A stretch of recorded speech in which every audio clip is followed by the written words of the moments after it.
graduated from Rowan University in the spring of 2022 with a sports communication and media degree. I got to actually call minor league baseball and G League basketball games while I was in school. And then I graduated, and as soon as I graduated, I went to NFL Films in Mount Laurel, New Jersey. And as much as I loved that experience, I miss putting on the headsets. I decided, you know what, talk is cheap.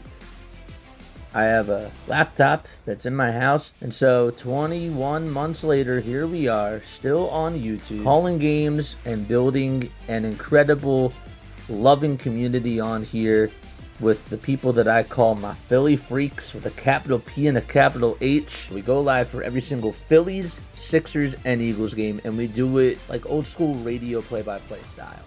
I'm Jason Joseph, and this is Play-by-Play with JJ. I showed a swung on barrel. Get out to right field. Bye-bye baseball. That baby is long gone.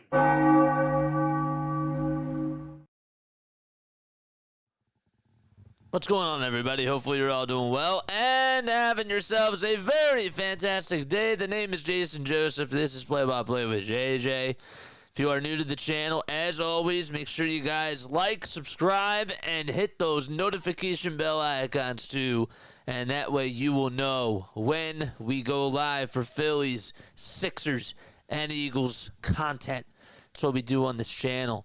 The Phillies got smacked in the face in the first game of this series against the Giants, and then they bounced back last night. And the question tonight is, will the Phillies be able to take the lead in the series tonight as they face Robbie Ray is the question. And so here's what I'm gonna start off with, okay? Because I will say hello to everybody first. I will actually do that right now. I was gonna go in a different direction, but that's okay. I will start off and say hi to everybody that's on here. Hardcore for all. Hello, David. Hello, Astarkey. Yes, what's going on, Mod Squad? Appreciate you all for being on here. Yeah. So the question that I have for you all tonight is, how many runs are the Phillies going to put up against Robbie Ray? That's my question that I have for you all, because I think that if we're going to win this game, we are going to have to make this guy feel uncomfortable, and we're going to have to get into his head.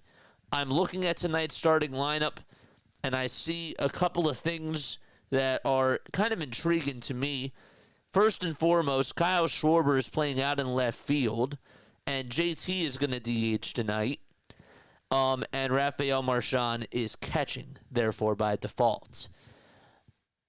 I like when we have consistency with our baseball lineup, and I feel like we haven't really been getting a lot of consistency, and also the team is struggling, so there's a lot of shakeups that have been going on, and I understand that.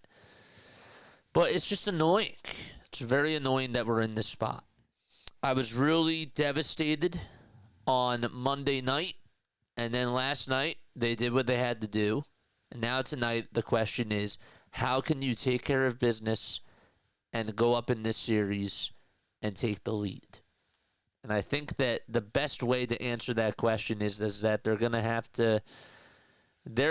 to try to be patient when they're facing Robbie Ray. This guy likes to throw a lot of off-speed pitches. This guy can leave mistakes out over the middle of the plate. So when we're putting up hard at-bats, we need to figure out how to capitalize on these mistakes. But the problem is that we haven't really been doing that, and we've been really struggling specifically with runners in scoring position, it seems like. So I don't really have an answer. All that we can ask for, though, is patient plate discipline and good pitching from Aaron Nola as well. And now I want to kind of get into Nola a little bit. I'm going to say this. Aaron Nola tonight, if Aaron Nola gives you 6 innings and he only allows 2 earned runs, I think that that's a good day from Nola overall. I would take that from Nola. Robbie Ray this year, going back to him, I know I'm a little bit all over the place. He's 3-0. He has a 2.93 earned run average. He's gone 15 1/3 of an inning. He has actually allowed 3 homers and has also given up 9 hits as well. Ray is now 33 years old, 6 feet 2 inches tall, back with the Giants. And, he's back with them for his second season in a row. But, yeah, what are your thoughts? Please let me know down below. How are you feeling coming into this game? I think that last night I wasn't, pumping or waving the pom-poms, if you will. But I was like, okay, they tied the series. They did what they had to do. Tonight, I'm going to pretty much do the same thing. Do what you got to do and take care of business. And that's where I am. But yeah, let us know how you guys feel down below. All right, we're going to get started. So let's get into the starting lineups for tonight's ball game. Also, tell me what your final score predictions are down below, too. I would really appreciate that. Mike Yastrzemski will be batting in the leadoff spot today for the Giants. So this is the Giants starting lineup. They got Yaz out in right field. Willie Adames is batting second. He's playing over at shortstop. And then it's Jung-Hoo Lee, who's going to be batting third, playing out in center field. Matt Chapman is hitting in the cleanup spot and is playing over at the hot corner. He's batting fourth. Heliot Ramos is the left fielder. He's batting fifth in tonight's lineup for the Giants. Lamont Wade Jr. back in the lineup. He did not play last night, and he's over at first base. Wilmer Flores is DHing in tonight's outing and is batting seventh. Eighth will be Patrick Bailey, who's catching, and batting ninth is Tyler Fitzgerald, who is over at second base, and he is the caboose. So again, for the Giants, it's Yaz, Adames, Lee, Chapman, Ramos, Wade Jr., Flores, Bailey, and Fitzgerald. And that is the starting 9 tonight for the Giants. Please let us know what your final score predictions are down below.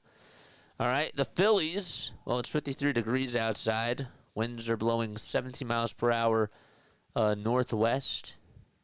And so the Phillies lineup will look like this. It'll be Trey Turner, Bryce Harper, Kyle Schwarber, Nick Castellanos, JT Realmuto, Alec Bohm, Edmundo Sosa, Rafael Marchand, and Brandon Marsh. So again, Schwarber's out in left field. There's no Bryson Stott today, so Sosa plays over at second base. JT is also DHing, and so therefore by default, Rafael Marchand is the catcher. And the Phillies will be sending out Aaron Nola on the hill tonight for the Pinstripes. And we'll talk about Nola in just a few moments. First pitch will start at 6:45 p.m. Eastern Time. The Phillies did win last night's game by a score of 6-4. So they were able to beat the Giants. They got some big hits, including a solo homer by JT Realmuto. Also got a sac fly by Brandon Marsh, all in the same inning. And then JT would then get on with an RBI bloop single out to left field to tie the game back 3-3. And then Alec Bohm singled out to left field, got on with an RBI single. And then Bryce Harper hit a 2-run homer. I don't know why I just started playing music. That's really weird. So Nola, 0-3 so far on the season. He's gone 16 1/3 of an inning. He has a 5.51 ERA and 17 strikeouts on the season so far. Doing a lot of things at once. Why is the music on? I don't know why. That's really odd to me. I'll put Spotify over here. Okay, we're good. I think that we are ready to go. What's up, Snow? How are you doing? I don't have a lot of people on here tonight. I don't know why. Did the algorithm know that we're going live? Maybe not. There we go. We got 52 people on here watching. Make sure you guys hit the thumbs up button. Hit that subscribe button as well. And let us know again what your final score predictions are down below. Hit the like button as soon as you come on in. We got 50 people watching, 18 likes. Rafael Marchand's going to be catching tonight for the Phillies. Then it's Aaron Nola who's on the mound. Harper's over at first base. The second baseman is Sosa. Third baseman is Bohm. And the shortstop is Trey Turner. The outfield tonight for the Phillies will look like this, 7, 8, and 9. It's Schwarber out and left. The center fielder is Brandon Marsh. And the right fielder, of course, is Nick Castellanos. Fate 4 here. Let's go. I'm ready to get the party started. Let's go. Great stuff. So Nola on the hill tonight for the Philadelphia Phillies. The fightins, the money line, of course, for tonight's game is at minus 145 for Philadelphia. Over-under is set at 8.5 runs. Nola with a four-seamer, a knuckle curve, a sinker, a changeup, and a cutter. Batters are actually hitting .313 against his four-seam fastball, but only .154 against the changeup and .363 against the knuckle curve, who it really seemed like he had that going in spring training. The pitch on the way, ground ball, backhanded by Turner over at shortstop. The throw over to first, and Yastrzemski is out on one pitch. Whoops, wrong one. That was not a strikeout. That was just a regular out. Okay. Hit that thumbs up button, folks, and subscribe. We got a new subscriber. Thank you all so much for being on here. One out, and we're in the top of the first. And Adames is in the batter's box. And the pitch that he takes is in there for a called strike.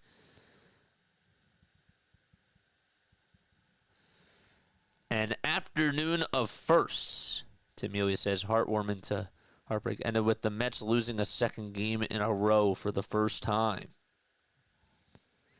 0-1 pitch, and there's a line drive hit out to left field, and that's going to go all the way towards the Sherwin-Williams sign. Adames will head over to second base. Schwarber's throw was a good throw, but it was just a little bit late.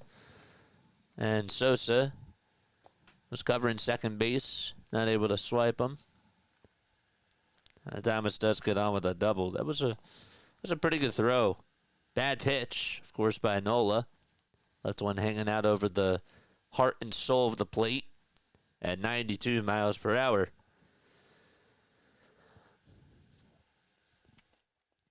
Now it's Jung-Hoo Lee who is going to step up into the batter's box. Nola looks back at second and back to the plate and delivers from the stretch and a foul ball. Lee was 0 for 3 in last year's matchup against Nola. He's batting .333 though on the season, and has 3 home runs. 0-1 is the count. Adames leads off at second, and the 0-1 pitch misses outside. In this series, though, he's 2 for 9. He ended up going 2 for 4 in last night's game with a run, a double, and an RBI and a strikeout. Here's the 1-1, and there's a line drive over the head of the second baseman Sosa. Casty will get on over to it. Rounding third is Adames, and the Giants strike first and get an RBI single from Jung-Hoo Lee.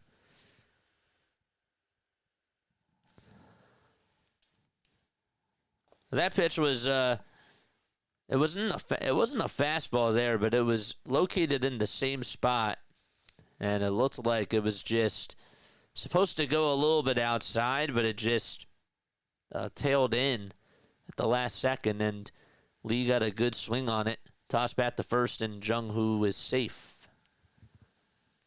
This guy is fast. Already has 3 stolen bases already on the season so far. Chapman is in the box. Ended up breaking an 0 for 28 drought in last night's game, and takes the first pitch that he sees for strike one. Was off to a slow start. Only 6 pitches into this game, and the Giants have a 1-0 lead. 0-1 pitch. There's a strike.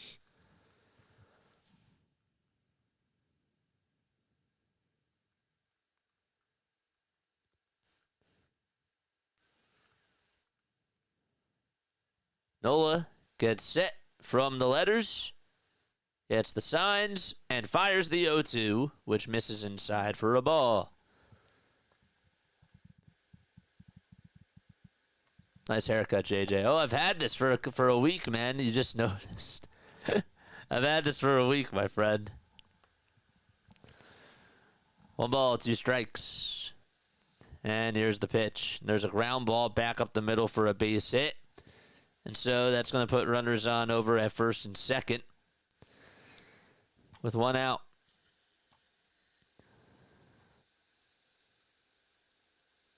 No spoilers in the chat, folks. Just saying. Just wanted to remind you all. No spoilers. Keep it clean. That's all I ask. Not saying anybody is spoiling, but it was just a reminder. So we got runners on over at first and second base. And here comes Ramos to the plate. Batting on the right side. Rests the bat on his shoulder and takes the first pitch low.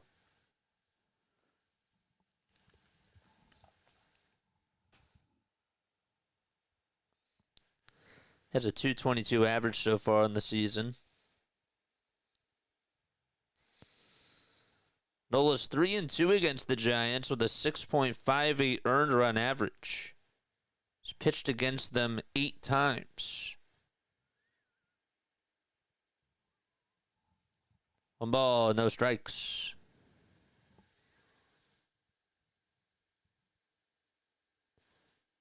And the 1-0 pitch. And there's a line drive out to left field. It's a foul ball.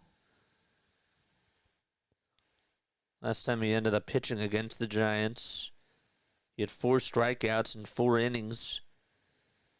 Gave up 2 earned runs, along with 4 walks. And faced a total of 19 batters. Usually you have your hat on. That's true, that's true, that's true. That's true.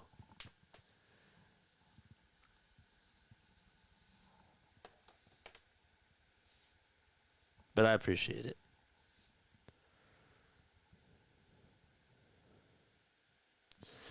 Two runners on for the Giants. They lead it 1-0. We're still in the top of the first, and there's 1 out. 1 ball, 1 strike to Elliot Ramos.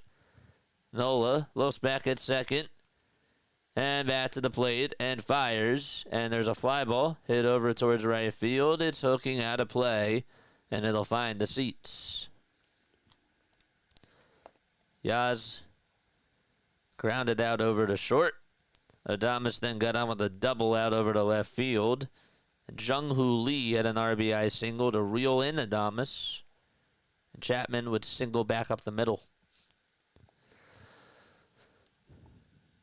Here's the 1-2 pitch. And it's a breaking ball that is not swung at by Ramos. It was in the dirt. The Giants are 12-5. They're 5 games above 500 on the road. And they are tied with the Dodgers for second place in the NL West. Here's the 2-2. That misses for ball 3. Just not getting the dip on those pitches that he wants. Giants are 12-5. The Dodgers are 13-6. Nola's going to disengage for a second, but he doesn't throw back over to second. Phillies, by the way, are half a game behind the Mets. Mets are 11-7. Phillies are 10-7. 3-2 pitch, and it's just a little bit outside for ball 4. And that's going to load the bases. And Lamont Wade Jr. is going to step on up to the plate.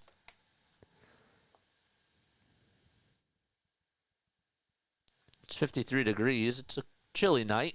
Dan Bellino is behind the plate calling the balls and the strikes. Then it's Phil Cazuz over at first. Tony Randazzo's the second base umpire. and Quentin Vondrack is at third. Nola, the righty, versus the left-handed hitter. That's Lamont Wade Jr. as Wade takes ball one. Ended up going with the knuckle curve. Lee is now 90 feet away from scoring. Chapman is at second base, and Ramos is over at first now. And the 1-0 pitch is finally in there for a strike at the kneecaps. Wade is 4 for 6 in his career against Nola, with 2 extra base hits, including a homer, and 3 RBI.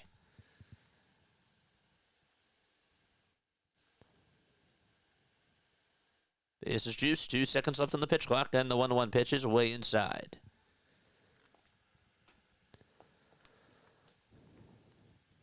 Tell you what, Nola doesn't really seem to have his command down right now. He's leaving a lot of pitches out over the middle of the plate. Here's the 2-1 pitch, and it's grounded foul. That one was actually down the middle, but it was a knuckle curve, and Wade got on top of it. I was listening to PHLY the other day. They were talking about Aaron Nola, and they were talking about how when he misses, he totally misses. You know, some pitchers, they miss just a little bit, and it's a little bit outside. But when he misses, he is way off. But when he's on, he is on. Here's the 2-2.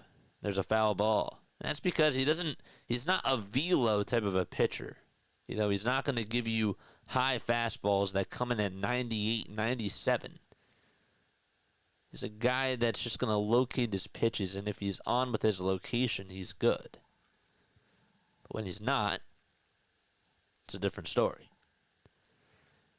The 2-2 pitch, and that's popped foul, and Marchand and Bohm will give it a look, but it goes into the seats towards the third base side.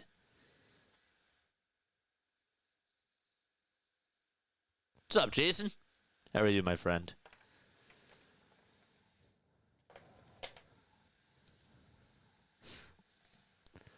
.22 pitches already by Aaron Nola so far. There's some Giants fans in the crowd. Here's the 2-2 pitch and a cold strike 3. Aaron Nola finally wins the battle and gets out number 2. It's a backwards K. See those shares in the chat? Nola's first strikeout on the day comes with a knuckle curve. Wade was not looking for that. And now it's Wilmer Flores. 2 outs still, bases loaded, 1-0 Giants. The pitch, and it's way outside.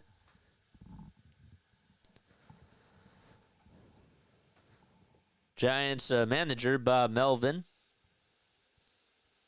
That's who their skipper is. Was skipper of the Padres for a while. He's 63 years old now. 1-0 pitch, and that's taken for a strike. His nickname is Bohm.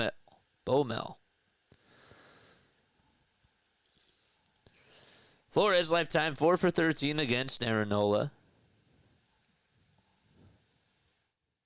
Just over 300. 1-1. That is fouled away. Start time to this game was at 6:45.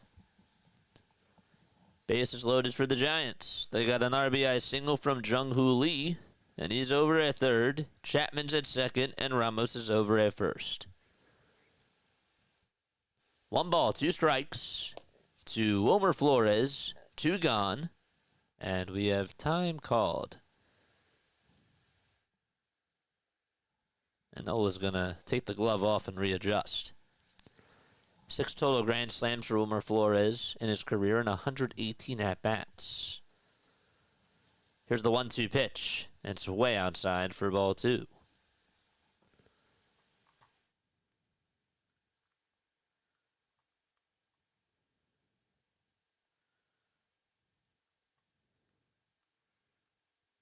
Last night, both teams combined at 10 runs and 18 hits.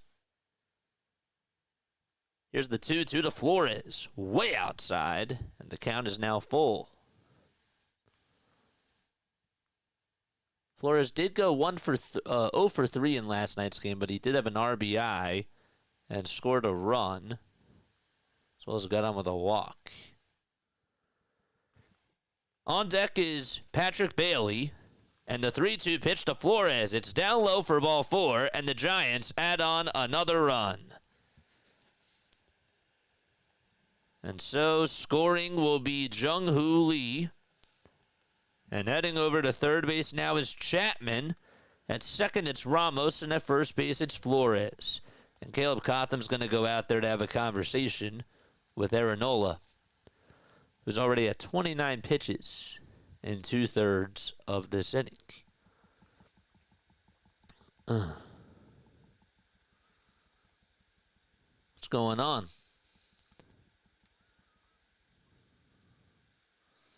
Good to see all the people here chatting away. Yes, it is. Isn't it nice? I like it when people are chatting in the chat. What are your final score predictions, folks? I didn't get any final score predictions. Let's go. Nola fans are not Phillies fans, I'm sure of it.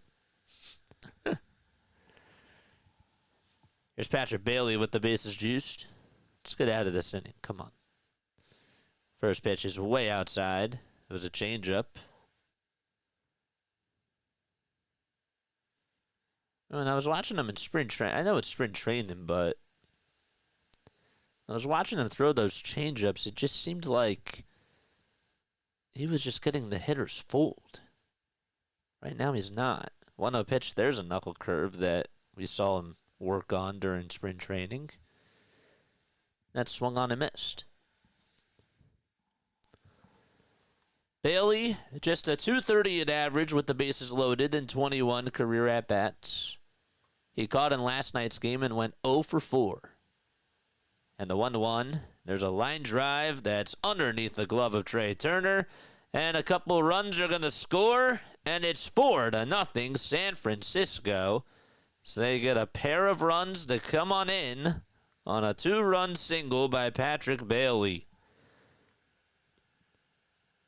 He went the opposite way, put it actually in a very good spot, and then Turner tried to slide, and it went over his glove.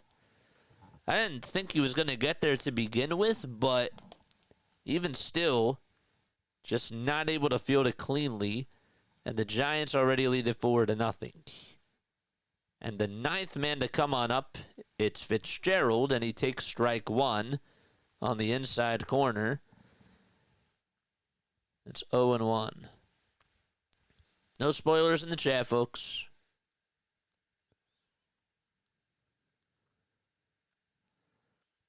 The ball is 1 strike. Nola kicks and deals the pitch, and it was a little bit outside, but he gets the call anyways.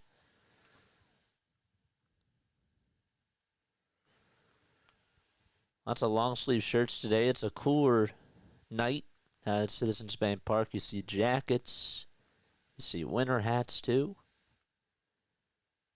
The 0-2 pitch on the way, swing and a miss, and finally Nola gets out of the inning. 1 strikeout.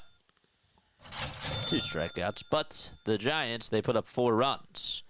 And the Phillies are coming up to bat as we head to the bottom of the first inning.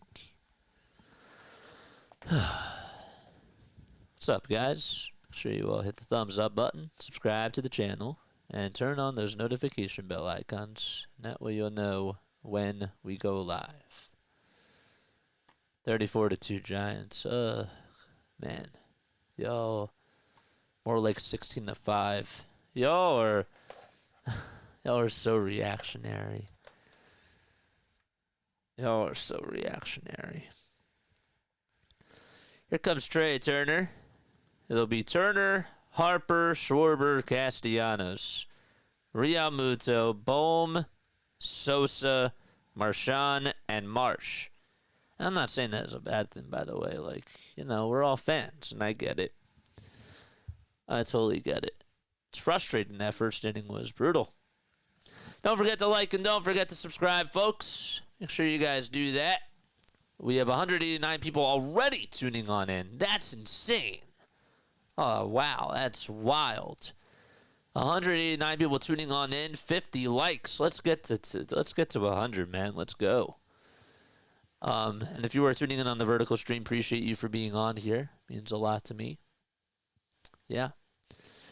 All right. So the Phillies lineup again. It's Turner, Harper, Schwarber, Castellanos, Realmuto, Bohm, Sosa, Marchand, and Marsh. So that is their 9 hitters for tonight. And I forgot, we got to put up the TikTok live chat too. So I beg your pardon. Just give me 1 second. Let's do that right now. Sorry, TikTokers. I apologize about that.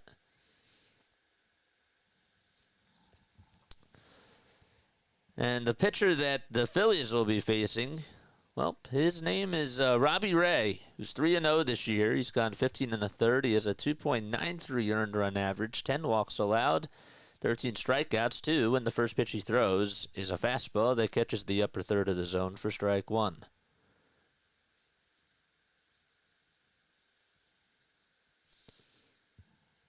The pitch. That's taken inside.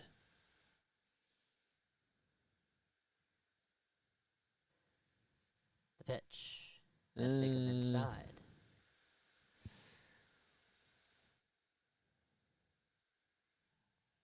There's the 1-1. And that is swung on and missed too.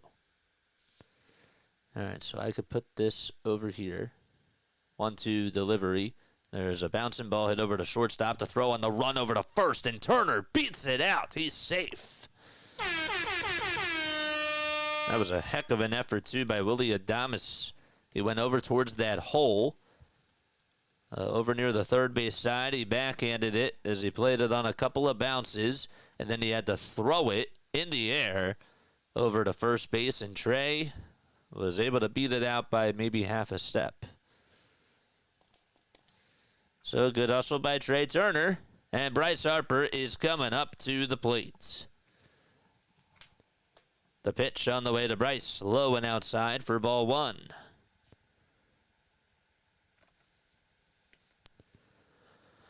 Harper's average sits at 250. Ended up hitting a homer in last night's game. It was in the bottom of the 7th on a 3-0 pitch. And the 1-0 is taken way outside for ball 2. Giants defense will look just like this. It'll be Ramos out in left. We'll start off with the outfield first. Ramos is in left. Lee's in center. Yaz is in right. Then we'll get to the infielders in just a couple seconds as the 2-0 pitch is taken down for ball 3. Adames is over at shortstop. At third base, it's Chapman. The second baseman is Fitzgerald. And over at first base, it's Lamont Wade Jr. Catching is Patrick Bailey, and on the bump is Robbie Ray. And the 3-0 pitch is way up high for ball 4. And that's going to bring Kyle Schwarber up to the plate. Let's go.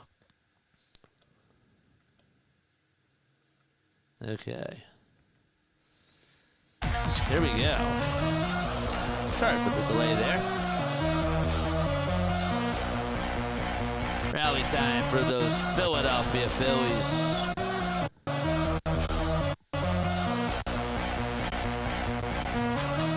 All right. Let's go. So Schwarber is up to bat. And the first pitch to Kyle, strike 1. The ball is 1 strike.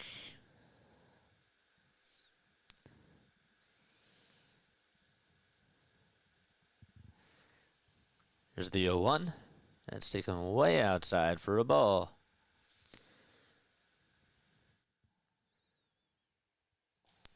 Schwarber with 16 hits on the season so far, 9 of them versus left-handed pitching. Batting .429 against them. And the 1-1 pitch swung on and missed. So Trey leads off over at second. Harper's over at first. The Phillies are down 4-0. And we're just in the bottom of the first. There's nobody out. Ray kicks and delivers, and Schwarber takes down low.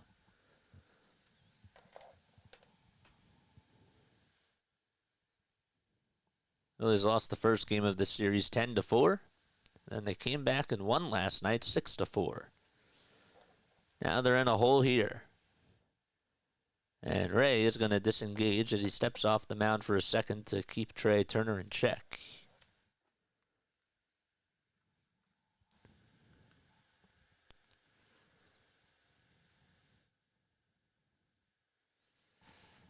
Where's my members at? 2-2 pitch, and that's going to bounce in the dirt, and Schwarber says go all the way, and they will. So that's going to put Turner over at third, and Harper is over at second. That does get rid of the double play, and Patrick Bailey not with a good block there. And I think that they might roll it as a wild pitch. Let's see. Let's look at the replay here.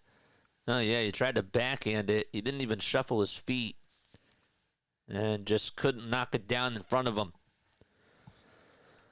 3 balls, 2 strikes. Big pitch coming up here. Here's the payoff pitch. It's down low for ball 4. And the tying run is coming up to the plate already. It's Nick Castellanos. All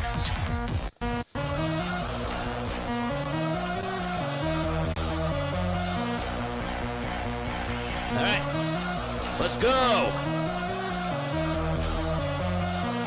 Only 14 pitches so far by Robbie Ray.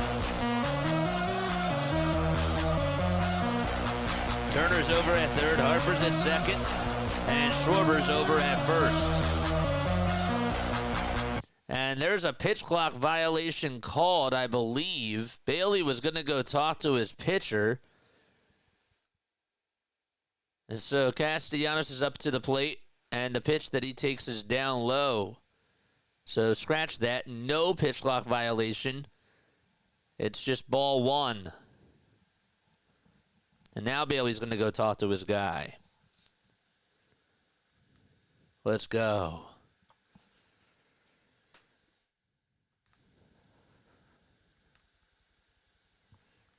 One ball, no strikes. Castellanos up to bat. 8 grand slams in his career. And a 308 average. And 133 at-bats. Ball to the left center field gap would be absolutely awesome. Here's the 1-0 pitch, and it's taken inside for ball 2. Where's my members at? Where are my members? There they are.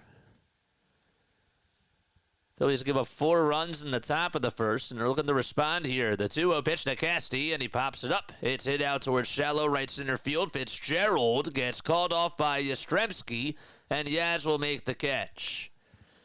The wind was blowing it towards that right side, and it sort of took both of them by surprise.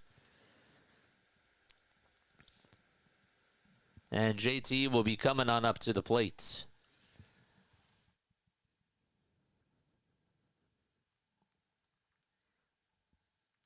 It was a 2-0 count, too.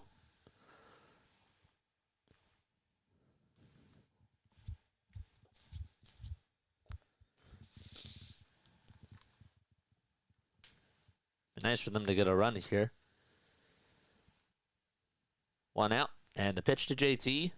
That was on the inside corner, but it's called a ball. Don't forget to like, and don't forget to subscribe, folks. We have over 180 people tuning on in. 1-0 pitch to JT, swing and a miss. You got a 4-seamer right down Broad Street, and could not catch up to the 4-seamer at 94.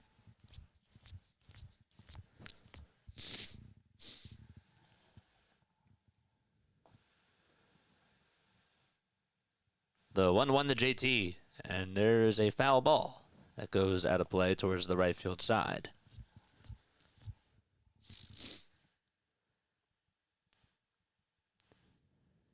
JT went 2 for 4 with a homer and 2 RBI in last night's outing. Is the day off catching? It's Rafael Marchand who's catching today. Bases loaded for the Phillies. We're in the bottom of the first. And there's 1 out. 1 ball, 2 strikes to JT, and the pitch is way inside. 20 total pitches by Robbie Ray. Let's get active, chat. Charge! The pitch to JT, inside for ball 3.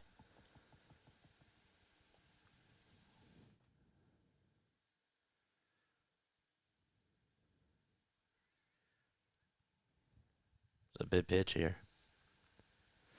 The 3-2 to JT, and he fouls it away. It was a good cut. Surprised that Ray went fastball there towards the outside corner. I was thinking he was going to go with a breaking ball. So JT certainly battling. Just got to get the results. 3 balls, 2 strikes. And the payoff pitch to JT. It's inside for ball 4, and the Phillies are going to get a run on the board.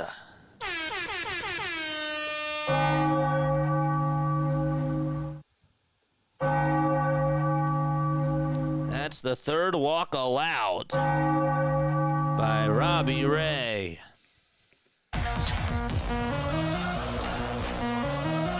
Phillies have the highest walk percentage this season at 16.8 with runners in scoring position. And the Giants are going to call for time.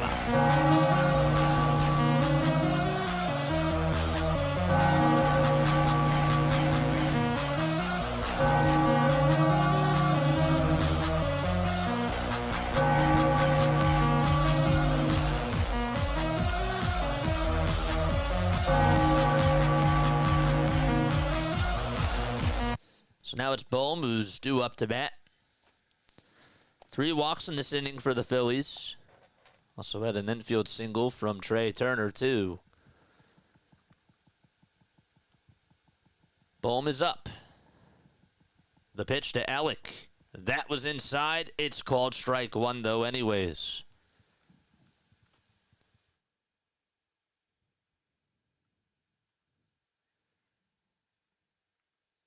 I mean, just a sac fly here, I think, would do, too.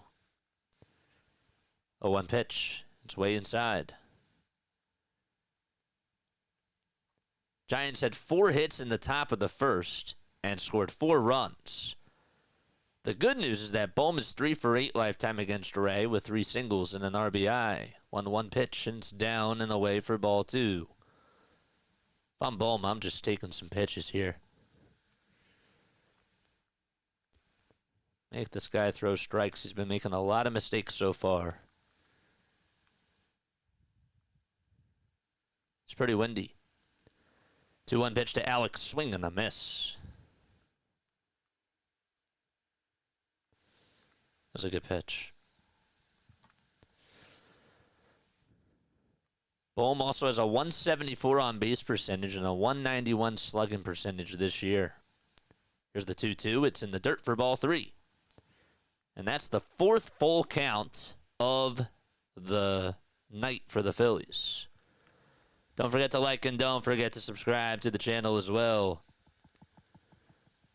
Sosa waits in the on-deck circle. And the payoff pitch to Alec Bohm. Swing and a miss. Got a slider on the upper tier of the zone. And Bohm can't catch up to it and goes back to the dugout. It was late. Timing was off. So a big strikeout gets out number 2. And now it's Sosa who's up to bat now. The pitch upstairs.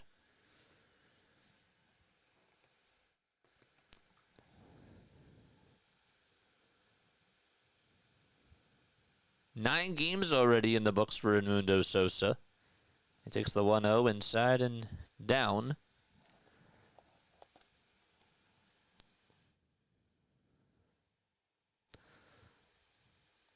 The Giants, after tomorrow, they will be heading out to LA to take on the Angels. The pitch, and it's taken for a strike. They have a 4:05 game tomorrow, and then they have to go back to LA to play against the Angels the next day. That's a big time change. 2-1 pitch, and that's just taken up high for ball 3. Ray is really falling behind in these counts, and the Giants have somebody warming up in the bullpen already. It's Spencer Bivens. Here's the pitch, and it's way up high for ball 4, and the Phillies get another run home, and that is the 4th walk of the inning.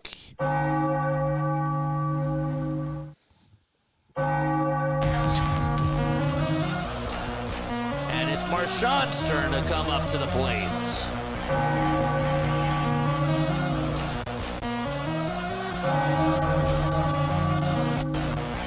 Here comes Rafael Marchand. A base hit can tie the game. The pitch to Rafael. It's strike 1.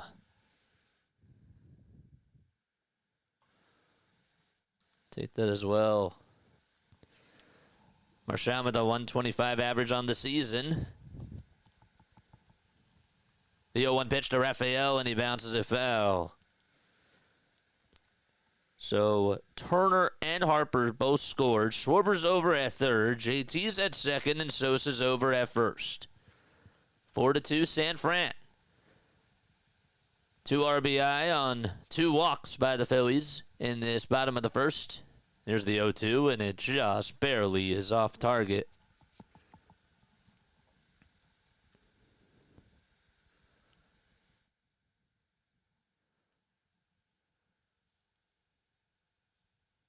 The 1-2 to Marchand, swing and a miss. And Ray gets out of the inning, but the Phillies do tack on 2 runs as Ray surrenders 4 walks.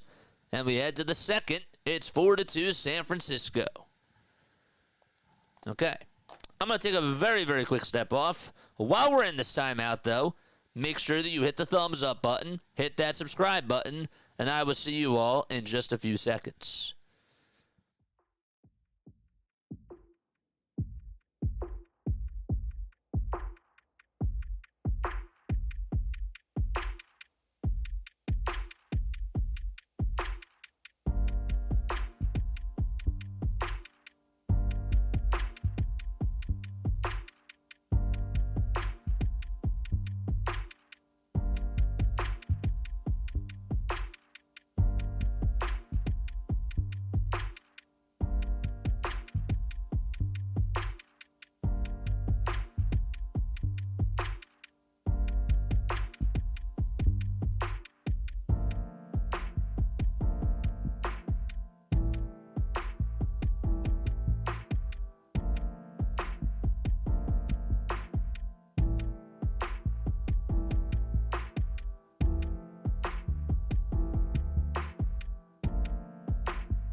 We are back for the top of the second inning. It is 4-2 San Francisco.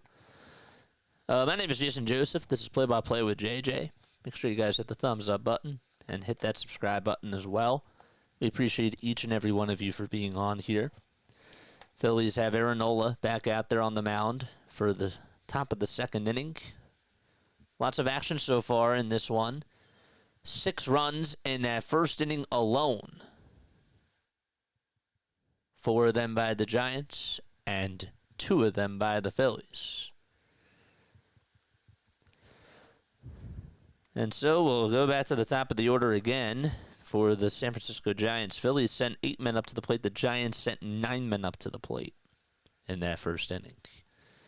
And Yaz will try to get redemption. He grounded out to short on the very first pitch. Nola had 35 pitches in that inning, and Ray at 39. First pitch, it's inside.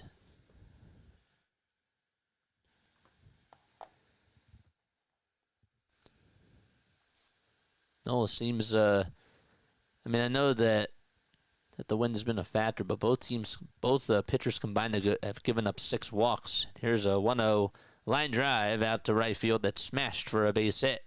And Yaz, able to get on base, is over at first.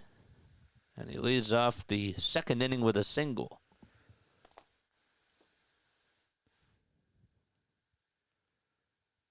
Yaz is 34 years old. He went 2 for 5 in Monday night's game with a homer and 3 RBI. And scored 2 runs last night, though. Another story, he was 0 for 2. Here's Adames, who's in the box.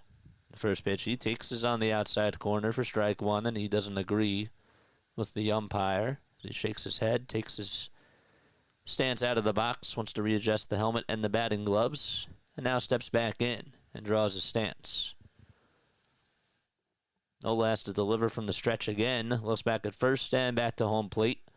Gets ready to throw, and here's the pitch. Swing and a miss. Good knuckle curve thrown there.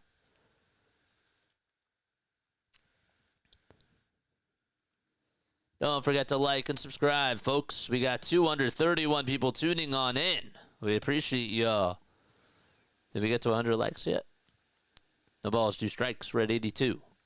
Keep hitting those thumbs up buttons. The 0-2 pitch is fouled away. Marchand was getting ready to throw on over to second base.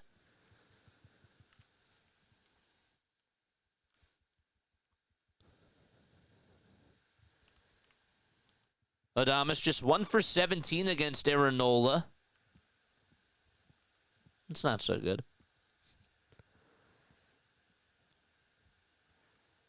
The 0-2, it's down. He was really 0 for 16, I assume, against Nola before he had that double.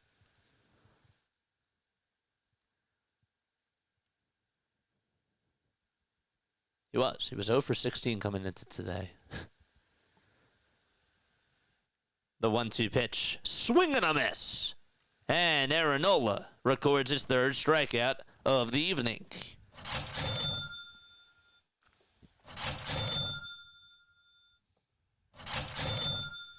Three strikeouts.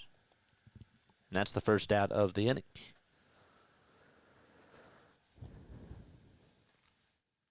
Lights that type of pitch. It certainly had a lot of oomph to it, as I like to say. It just died out of the zone. Now it's Jung-Hoo Lee who takes a high fastball and has to flinch out of the way.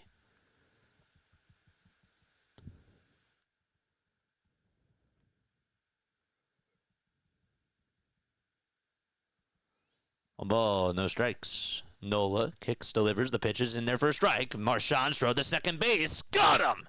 He is out!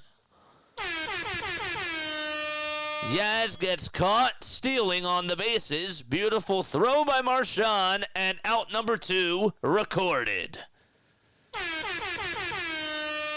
And Trey Turner just got him right on the hand. Wow, that is just textbook defense. Really.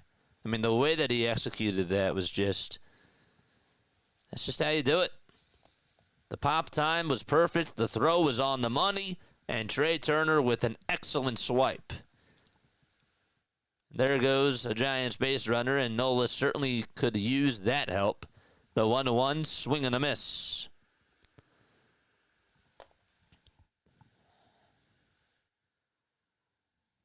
One ball and 2 strikes. And Nola kicks and delivers, and that pitch is low and outside for ball 2.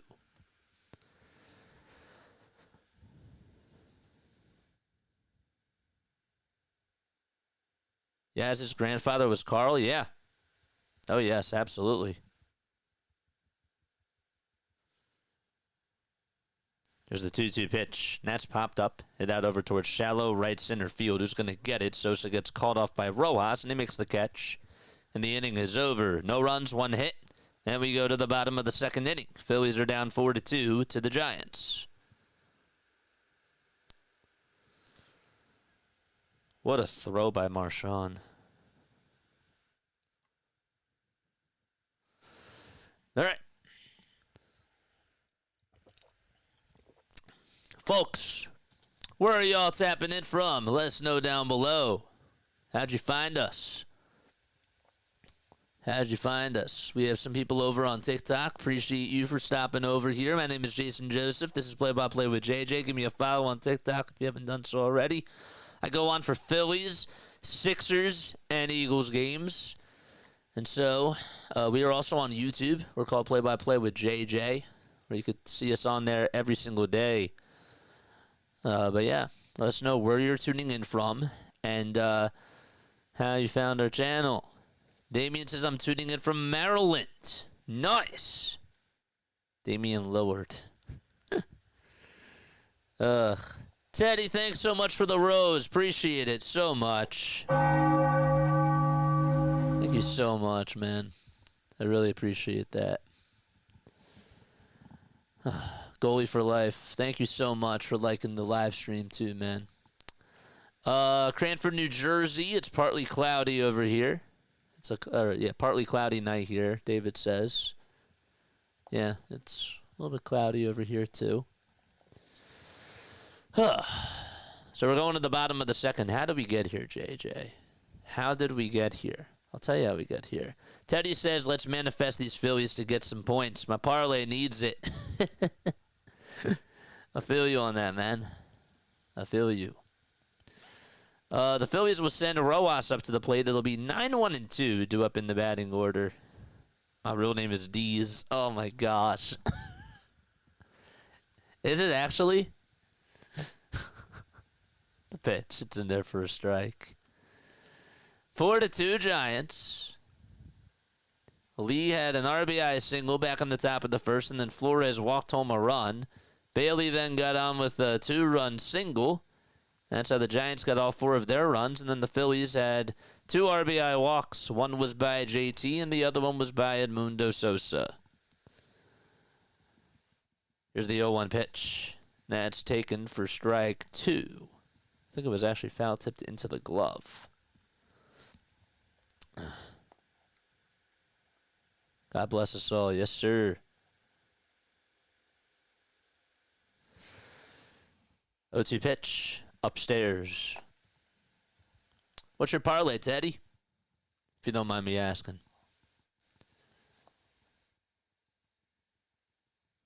The series is tied 1-1. 1-2 pitch. Strike 3 called at the knees. And Rojas will go back over to the dugout. Wasn't Marsh supposed to be playing today?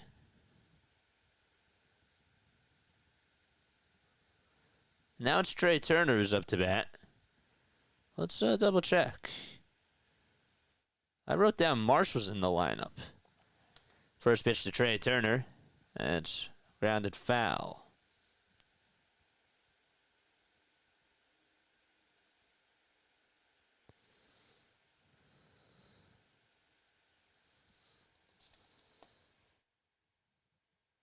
Here's the 0-1.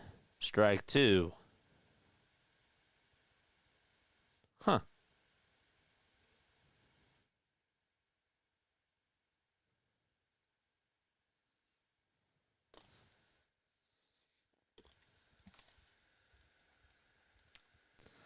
Maybe it was Rojas all along. The 0-2 pitch swung on and missed, and Trey Turner goes down on strikes. Back-to-back strikeouts for Robbie Ray. And Bryce Harper is up next. Turner got his hit, so I need the RBI and the hit from Schwarber. I got Turner hit, Schwarber hit, and Casty RBI. We got you, man. Now it's Bryce Harper who's up to bat. And the first pitch that Harper takes is a ball. It's way outside at 95 miles per hour. Harper walked in the first. He scored a run. And he takes the 1-0 outside for ball 2. He has not seen a strike at all today. The Fightins are 6-2 at home.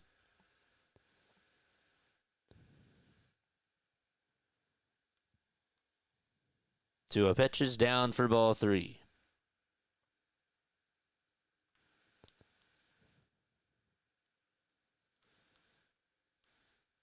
What's up, Cambodia?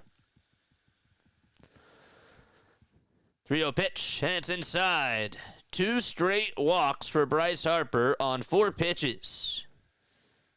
And Schwarber is up to bat. He will be representing the tying run for the Philadelphia Phillies. Okay, let's go.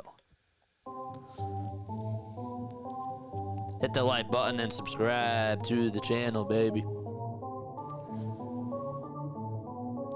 Schwarber also walked back in the first. George! First pitch to Kyle, way up high, and Ray cannot find the strike zone. He is all over the map. If I'm Schwarber, I'm going to take some.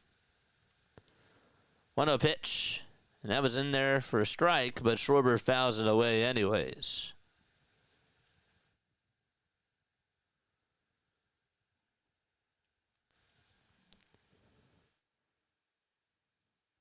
Schwarber hitting .267 with 6 homers and 12 RBI. And the 1-1 swing and a miss.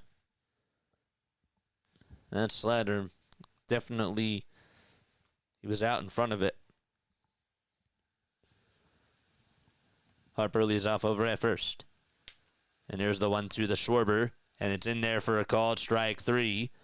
And Schwarber, not agreeing with the call, even though it was a strike, is down looking on strikes, and the side is retired. So Robbie Ray strikes out the side, and we head to the 3rd inning. It's still 4-2 San Francisco. Okay.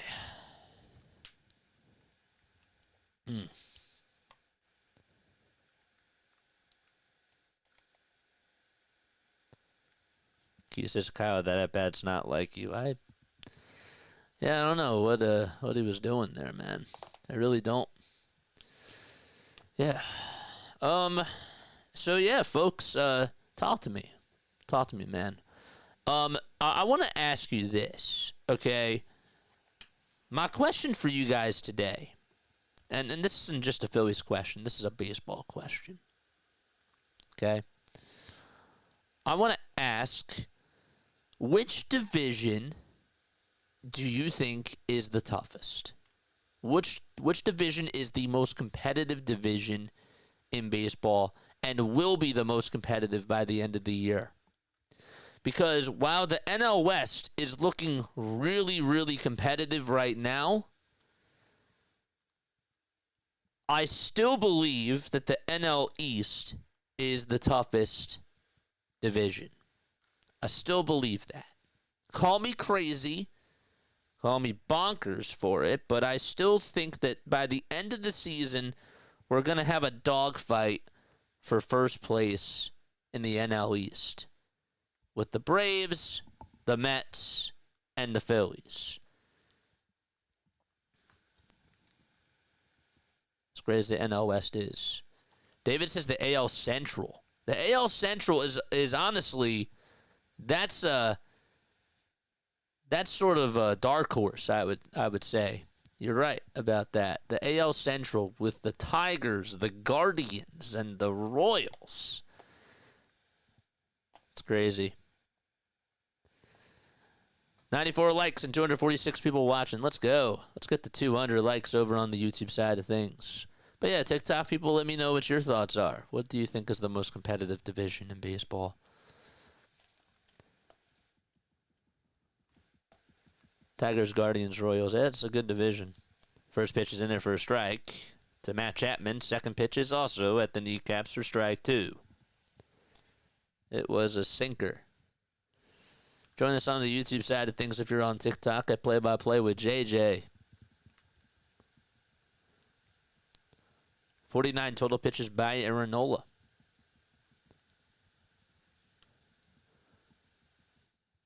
The ball is 2 strikes to Matt Chapman. And the pitch, he pops it up. It's hit out towards the first base side in foul ground. Harper will give it a look, and it goes into the camera well. Actually, sorry, it stayed in the first row. Otis, what's going on, man? Appreciate you for stopping on by.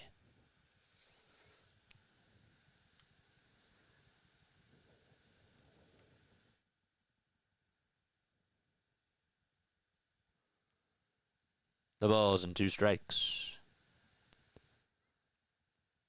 The pitch from Nola. Swung on and missed. Beautiful changeup thrown by Aaron. And he records his 4th strikeout of the ball game. And congratulations to Nola. He just got his 1800th career strikeout, which is 4th in franchise history. Wow. Good for him. That's awesome.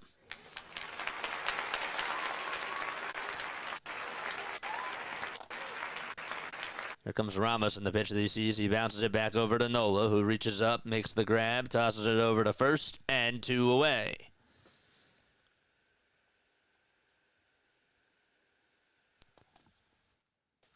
That's lost today. Yep, I saw that. They lost on a walk-off. That's what DMV. Yeah, that's what DMV said. I was thinking of DMV Division Motor Vehicle. So I was like, wait, what? That can't be right. 2 gone here in the top of the 3rd, that is. The pitch is outside for a ball. To Lamont Wade Jr.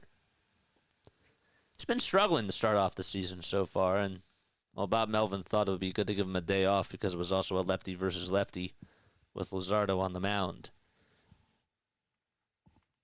The pitch. And it's 1 ball, 1 strike.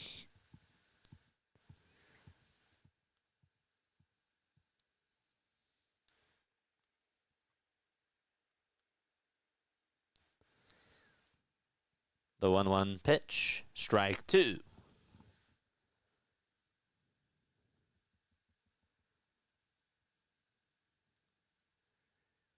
Dan Bellino's the home plate umpire. Phil Cuzzy's at first. Tony Randazzo is the second base umpire. And Quinn Vondrak's at third.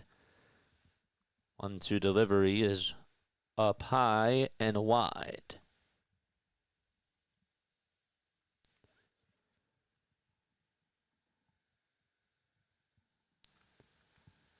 "56 pitches by Nola. Pitch number 57. Here it comes. Swing and a miss. That knuckle curve disappeared out of the zone, and Aaron Nola with a magic trick right up his sleeve. So we go to the bottom of the 3rd. It's 4-2 San Francisco. Okay, and Castellanos will lead things off, by the way.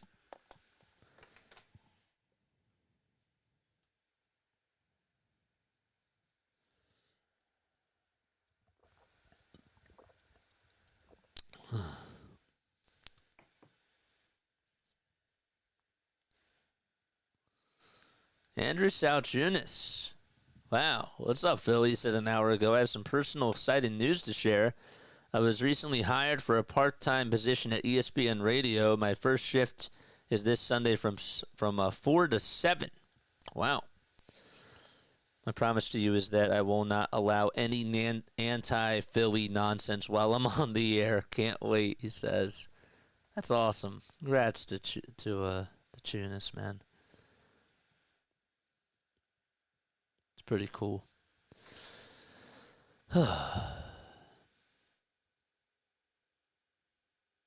What's up, D?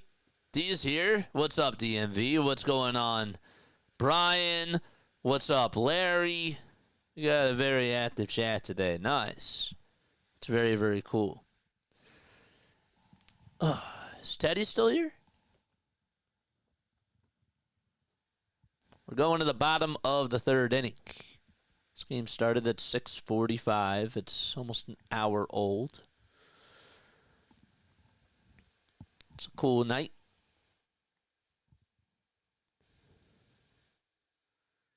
Phillies will wrap up this 4-game series tomorrow afternoon at 4:05 p.m. Eastern Time. It'll be Jordan Hicks for the Giants facing Christopher Sanchez.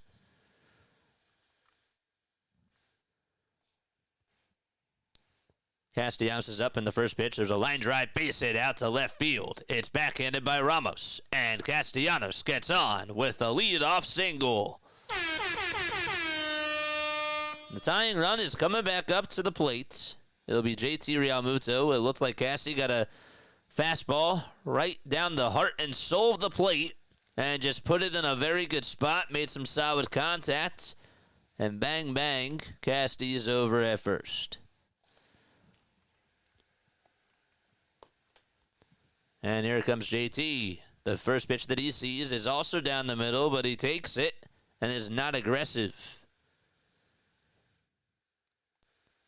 It's strike one.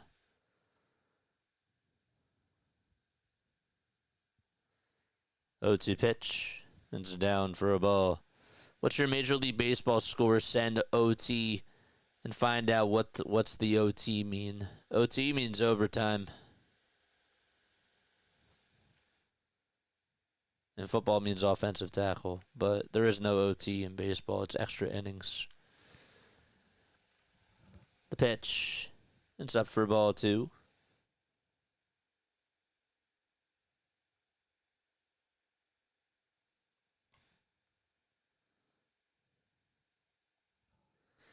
The pitch to JT, fouls it back towards the screen.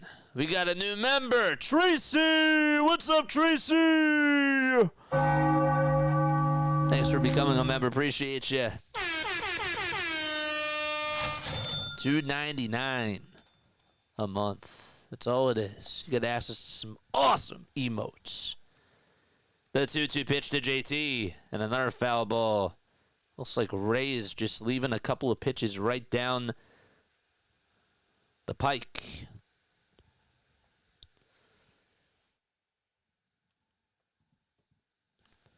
$80 years. Wow. It's wild. The 2-2 to JT. It's down and in. And the count is full. There's just two other baseball games going on right now. Pirates lead at 1-0 in the bottom of the fifth against the Nationals. And the Red Sox are up 1-0 out at George Steinbrenner Field in the fourth. 3-2, and that's sliced foul. Two other games later tonight. It'll be Dodgers hosting the Rockies at 10:10. Then you got Rangers playing against the Angels at 8:05. 3 balls, 2 strikes. Here's the payoff pitch to JT. Swing and a miss. He strikes out on a pitch that was running high and inside. And Robbie Ray with 6 Ks today.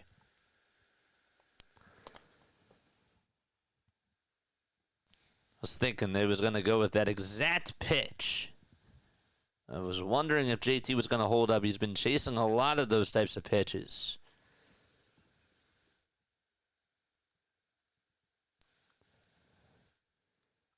Here comes Bohm, and he grounds this one foul.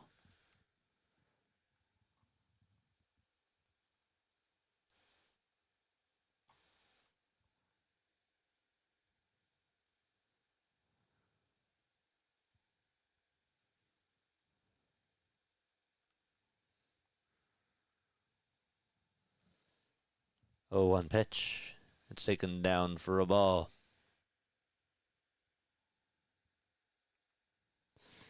There we go. I was like, wait, why isn't this loading?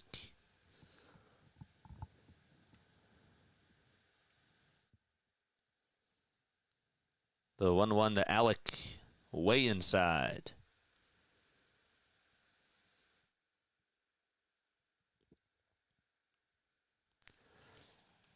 $33 balls, 32 strikes tonight for Robbie Ray.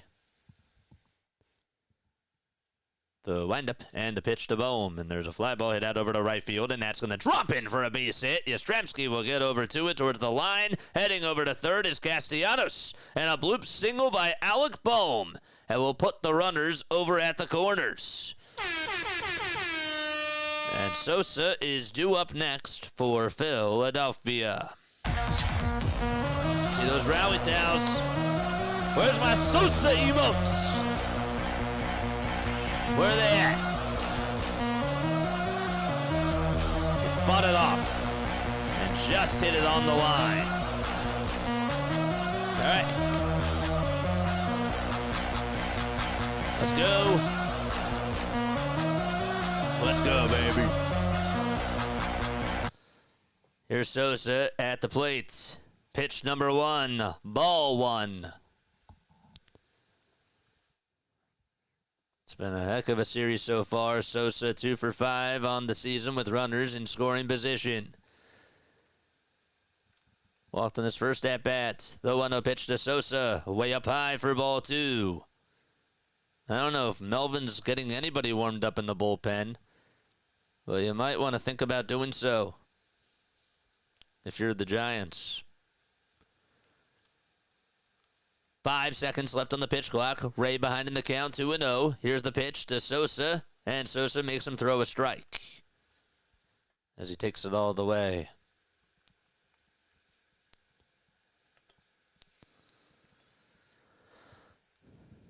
2 balls, 1 strike.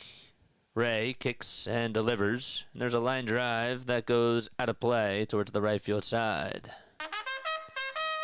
Charge!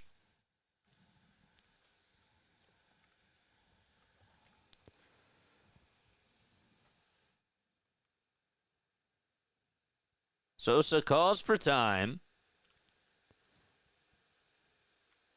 And Ray will take a very quick step off the mound.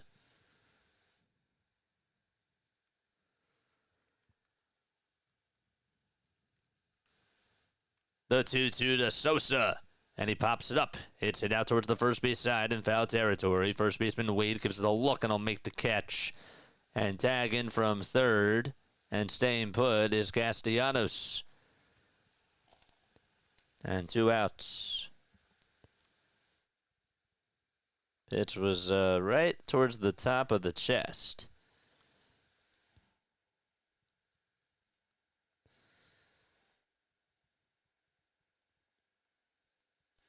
And Rafael Marchand is coming up.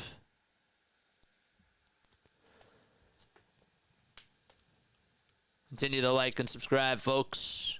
We have 277 people tuning on in. Appreciate you all for being here. Means a lot to me. The pitch to Marchand is up high for a ball. 103 likes. Make sure you hit the thumbs up button and subscribe to the channel as well. Night time is upon us. 1-0 to Marchand, and he fouls it away. And 73 pitches for Robbie Ray. Phillies are 0 for 4 with runners in scoring position, and the Giants are 2 for 4. Runner goes, 1-1 pitch, and there's a ground ball hit over to first base. First baseman has it, tags the bag, and the inning is over. So Wade just gobbled it on up. And so the ground crew's going to go out there to clean things up as we go to the 4th inning. 4-2, Giants lead it. Okay. Oof. Be right back. Don't go anywhere. Taking another quick step off.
Folks, did I miss any super chats?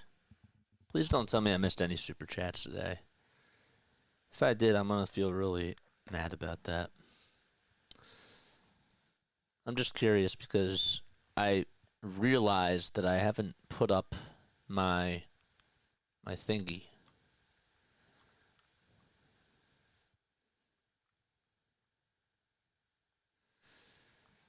So Aaron Nola now needs 43 more strikeouts to tie Cole Hamels for third on the all-time list. Did I miss any super chats? Anybody know? Anybody paying attention? Here's Wilmer Flores, who comes up to the plate. We're in the top of the fourth. 4-2, San Francisco. And Nola kicks, deals, swing and a miss. Ranger just finished his second start of the season for Clearwater. That's good news.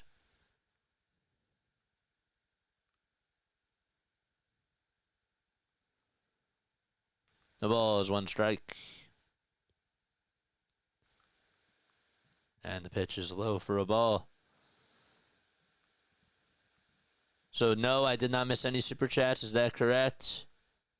No, you're good, JJ. All up to date. All right, thanks. Thanks for responding. One ball, one strike. And Nola deals. The pitch is fouled away. Ranger went 4 innings today. Gave up 3 hits, 1 earned run, 1 walk, and that's 7 strikeouts on a total of 54 pitches.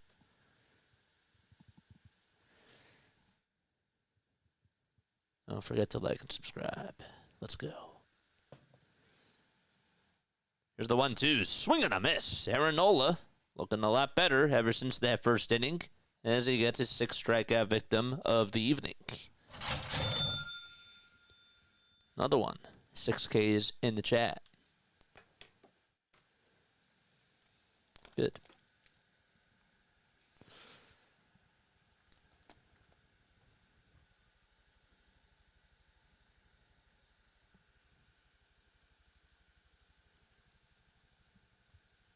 The windup and the pitch.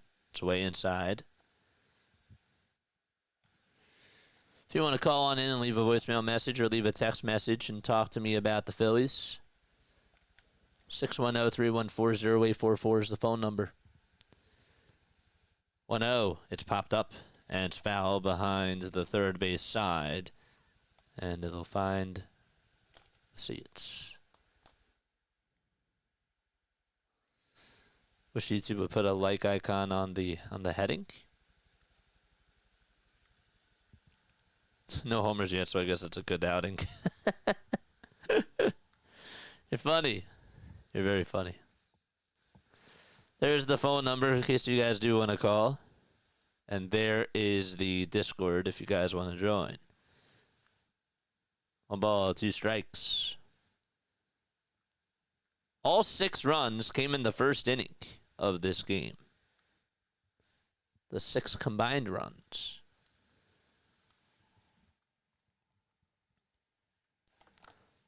Nola gets set at the letters, winds up and fires, and another swing and a miss. 7 strikeouts tonight for Aaron Nola.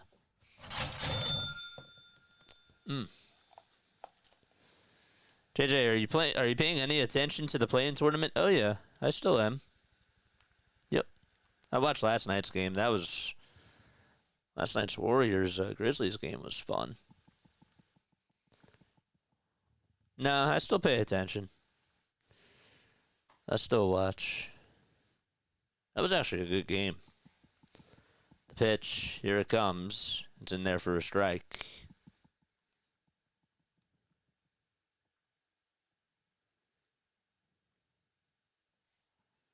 Four to 2, San Francisco. We're in the top of the fourth. There's 2 outs.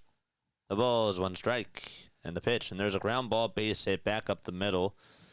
And so, finally, breaking the ice is Tyler Fitzgerald. He gets the first hit since the second inning. Yaz had the single.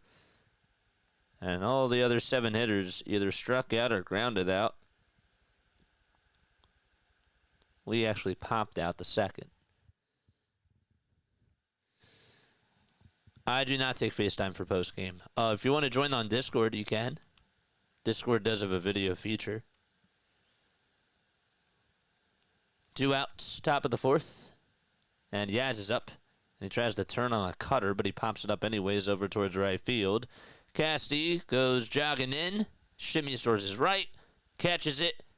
And the 3rd out is made. We're going to the bottom of the 4th. All right. It's time now for On This Day in Phillies history. We're going to do that right now. So, yeah. Today is April 16th, folks. This is game number 18 of the 162 for the Philadelphia Phillies. It's crazy. Okay. That's wild. Today is the 16th. Who would have thunk? We'll do these 2. In 2006, Brett Myers shut down the Rockies for a 1-0 victory. It was the first game with a single run won by the visiting team in Coors Field history. It was back in 06. Cracker Jacks, thank you so much for the membership. Appreciate you. Yes, sir. In 1954, the Phillies hired a man named Roy Hammy as their GM. He was previously the assistant GM for the Yankees and for the Pirates. Phillies owner, his name was Bob Carpenter, just handled GM duties himself since the 1948 death of Herb Pennock. And then earlier in 1946 on this day, Hall of Famer Mel Ott of New York hits his 511th and final career home run off of Phillies pitcher Oscar Judd at the Polo Grounds. What a heck of a career for Mel Ott, too. It's called a Master Melvin. At a 304 average, 2,876 hits, folks. Was also a manager as well. Didn't really have a good managerial record. Played with the New York Giants from 1926 to 1947. 1 ball, no strikes. And the pitch to Rojas. Line drive, base hit, over to left field. It goes towards the NovaCare rehabilitation sign. And Rojas cruises on into second base and gets on with a leadoff double. Good for Yohan Rojas, and Trey Turner is coming up to the plate. We just got news that the Bears are extending TJ Edwards for 2 more years, and he's getting $20 million. Wow. Former Eagle TJ Edwards. Welcome, newcomers. Hit that thumbs up button. Yes, sir. Look at my mods doing it. The pitch to Trey. Pops it up. It's foul behind the plate, though.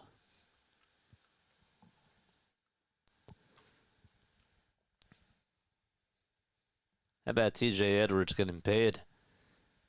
Mel Ott, by the way, 12-time All-Star, won a World Series championship back in 1933. 0-1, swing and a miss.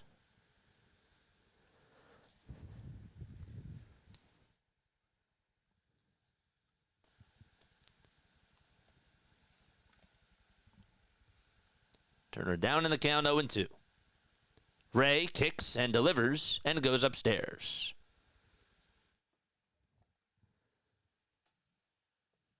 They're really trying to squeeze the lemon out of Robbie Ray.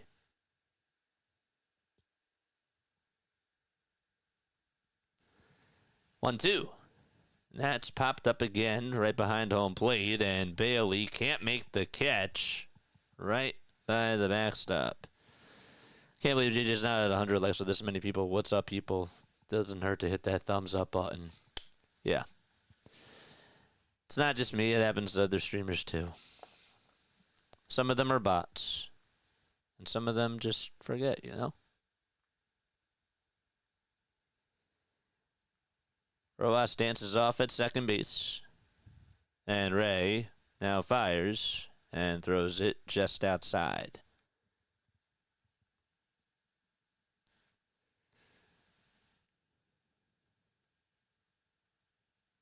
We're in the bottom of the fourth. Up next is Bryce Harper, the 2-2 pitch. And Turner gets a piece of it and stays alive. Yankees and Royals, they say it's on Prime Video. Mariners and Reds are on FS1. Just wanted to let you know. The 2-2 to Trey. And there's a fly ball hit out over towards right center field. Yastrzemski goes over towards the alleyway. Will make the grab and draws the throw over to third. The throw is not in time. Rojas tagged up from second. Played small ball. And he's over at third base, 90 feet away from scoring. Yeah, this is a pretty good arm, too. I was surprised that Rojas was going to tag up there. And he got in there perfectly. He actually went past the bag just a little bit, but was able to keep his left foot on it. So at least it was somewhat of a productive out. And Bryce Harper is due up.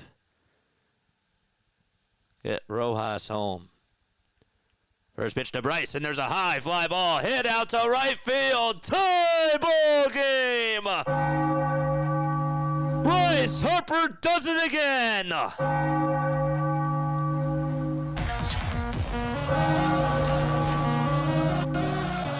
Ring the bell, Bryce!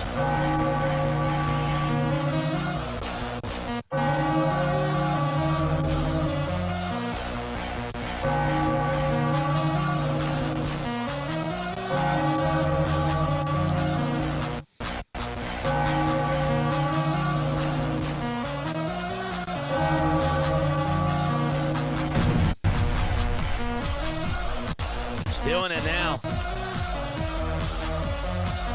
Here comes Kyle Schwarber to the plate. All rise, all sit down. The pitch, and it swung on and missed. 0-1 to Kyle. The next pitch, and there's a line drive played on the bounce by the shortstop. The throw over to first, and Schwarber is just out. Schwarber tried to run as fast as he could, and he just was not able to beat out the throw. Thompson says hold it, and the Phillies are going to take a look at this. So they will challenge.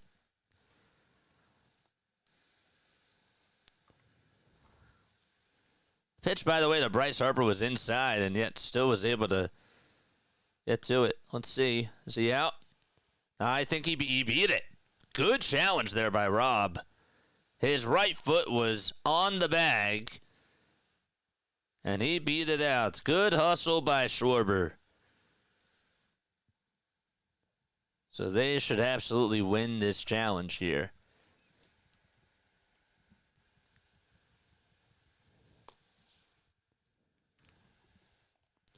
Phil Cuzzy called him out. Ray, by the way, does have 86 pitches, and he is safe. So the call is overturned, and Schwarber is aboard. Okay. Whew. What a game. It's 4-4. We're in the bottom of the fourth. One gone, and Castellanos is up to the plate now. Robbie Ray kicks and deals, and Casti dribbles it foul.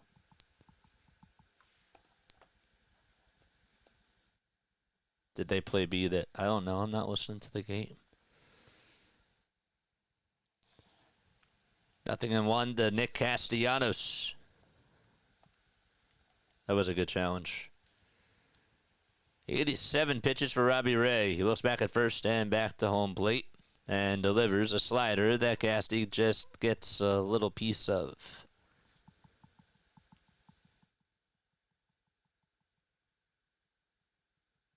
JJ, I'm not really sure what you were doing today. What do you mean?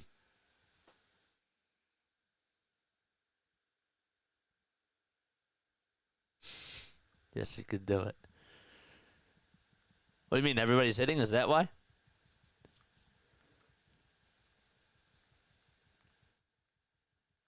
Ray took a quick step off. Was thinking about throwing it over to first and was like, yep, give me a little bit of time. Now he's back out there on the bump. Looks back at first again. Now back to the plate in the 0-2. Is swung on and missed. And Castellanos goes chasing after a high fastball.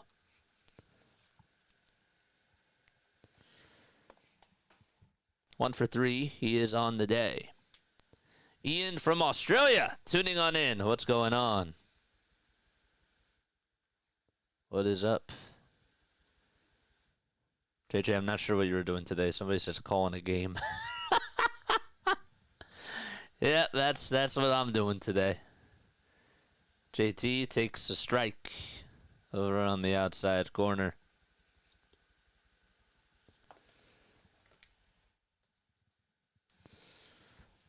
Giants put up all 4 of their runs in the first. Phillies then got 2 back in the bottom of the first and have tied up the knot here in the bottom of the 4th. 0-2 pitch to JT, foul ball.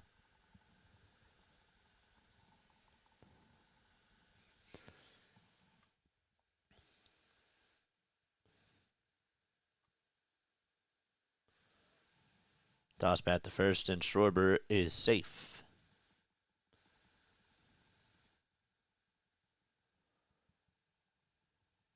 Let's go. Let's go.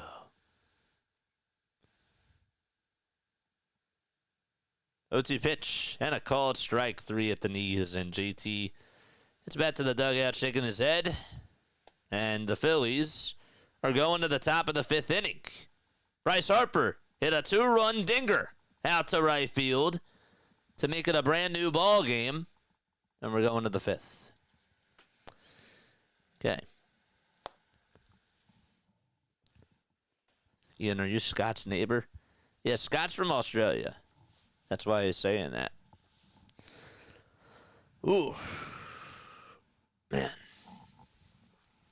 Okay. Oof. Attaboy, Bryce. Attaboy, Bryce.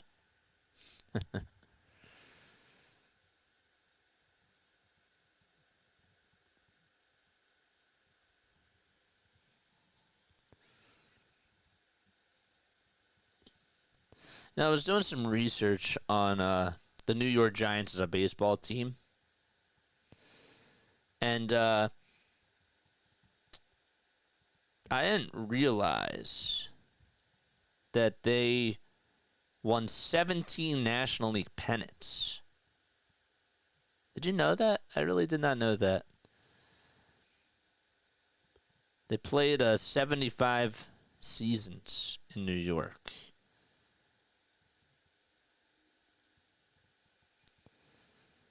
Of course, you had some Hall of Fame players like Frankie Frisch, Ross Youngs, Willie Mays, of course, Mel Ott, Travis Jackson. But yeah, I didn't realize that they had 17 pennants. Won 5 of the franchise's 8 World Series. Yeah, I really did not know that. Thought that was really wild. But yeah, history is something, especially in baseball. Never know what you're going to learn. Nola with 68 pitches so far today.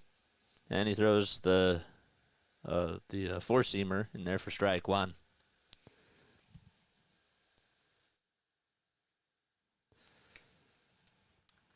Adames got his first career hit off of Nola in the first inning. He was 0 for 16 before that. Giants started in New York City. Yeah, I knew that, but I didn't realize that they won 17 pennants. Did not know that. No balls, 1 strike, and the pitch. Foul ball off the foot of Adames.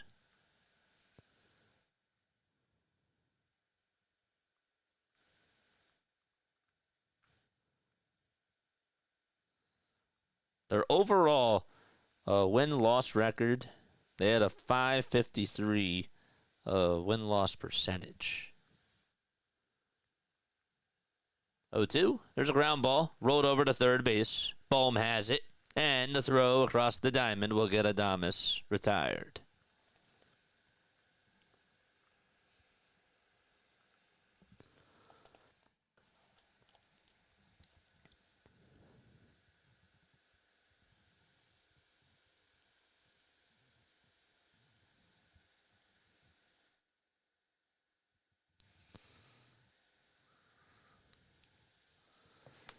Jung-Hoo Lee is coming up to the plate. One gone, top of the fifth. And the pitch, there's a knuckle curve that catches the outer third of the zone for a strike.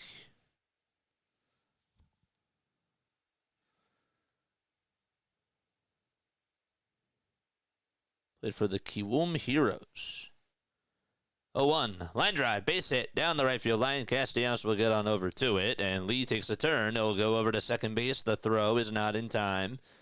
And Jung-Hoo Lee able to get a double with one out in this fifth inning.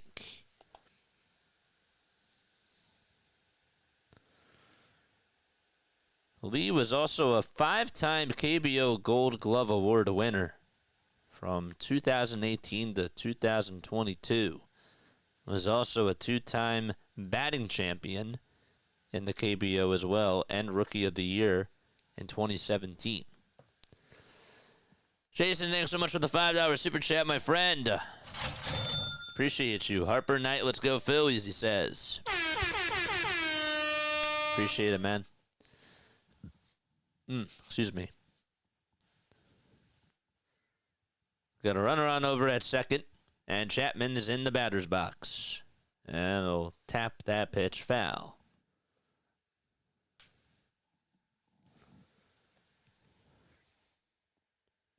I remember Chapman when he was on the Oakland Athletics. They had, Athletics had some really good players. Had Matt Olson, Sean Murphy. Remember at one point they had Jed Lowry and Chris Davis with a K. Yoenis Cespedes and Josh Donaldson.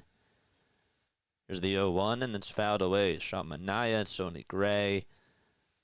And they had some good talent.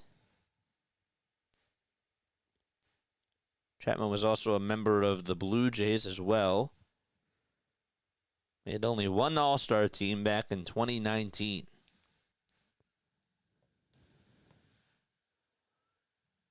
Oh, 0-2 pitch, here it comes, and there's a line drive it out towards center field, and that's going to drop in for a base hit. And Rojas is going to draw the throw over towards the mound. It actually gets away from the catcher, and, well, Lee is going to score. And that makes it 5-4 San Francisco. That was bizarre. What the heck was going on? I think Rojas threw it back over towards the mound, and the pitcher, Nola, wasn't back over there. No, he threw it over towards, it was supposed to go towards the plate, and Marchand was not even thinking about backing it up towards that left side, and actually almost collided with Nola, too, as he was trying to go over to the baseball. And it bounced over towards the visitors' on-deck circle. Regardless, though, that's going to put a runner on over at third, and it's 5-4 San Francisco.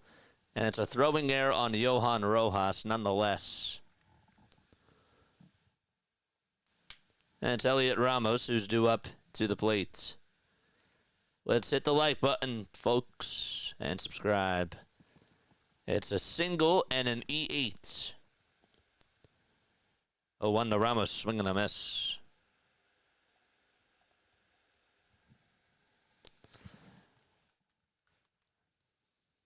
Thought he was supposed to get value with his defense. It's really not at that point now, man.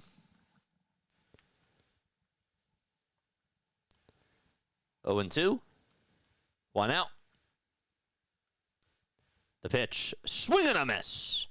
There Nola gets himself another strikeout. That's 8 strikeouts today by Nola. And 2 outs. 5-4 Giants.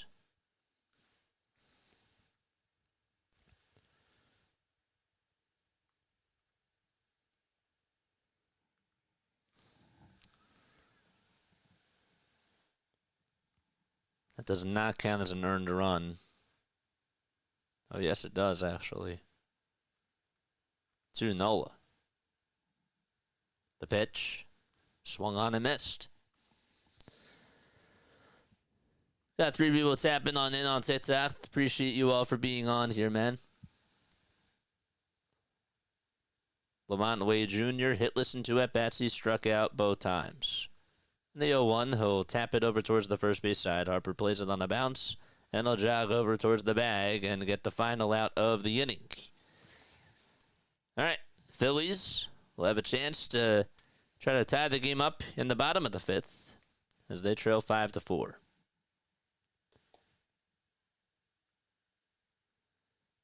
Okay. If I'm watching and Harper hits 1, yes, Michael, I do. You're right. Yes, sir. It's pretty awesome. Thanks again for the super chat, man.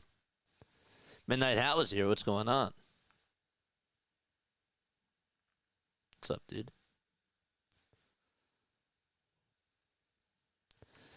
I love our chat, man. We have a very, very nice chat.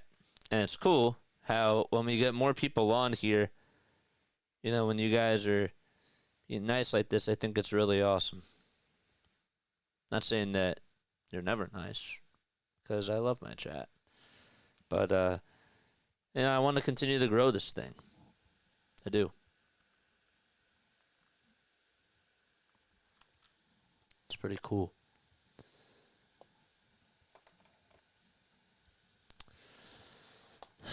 Giants fans, we will try to do some more games. I can't promise you that it's going to be like every week, but whenever we can do a game, you'll get notified. I feel bad that you don't have somebody else that does this on here. I thought that you guys did. But, yeah, good chat community here, JJ. I try. I really try to keep it nice. You know, I allow people to disagree, but if I have to like lay my foot down like I do, but we have a very good community. And I'm happy that I built that. You know, it's cool. Giants lead at 5-4. We're heading into the bottom of the 5th inning. Trevino is going to be introduced as the new pitcher. It's Lou Trevino. 6 games so far under his belt. Opponents are hitting 167 against him. He has struck out 8 batters and has walked 4. And his first victim will be Alec Bohm as he throws a sweeper at 80 miles per hour on the outside corner for strike 1.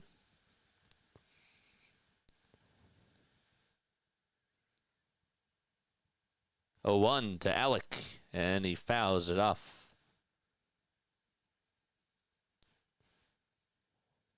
Yes, sir.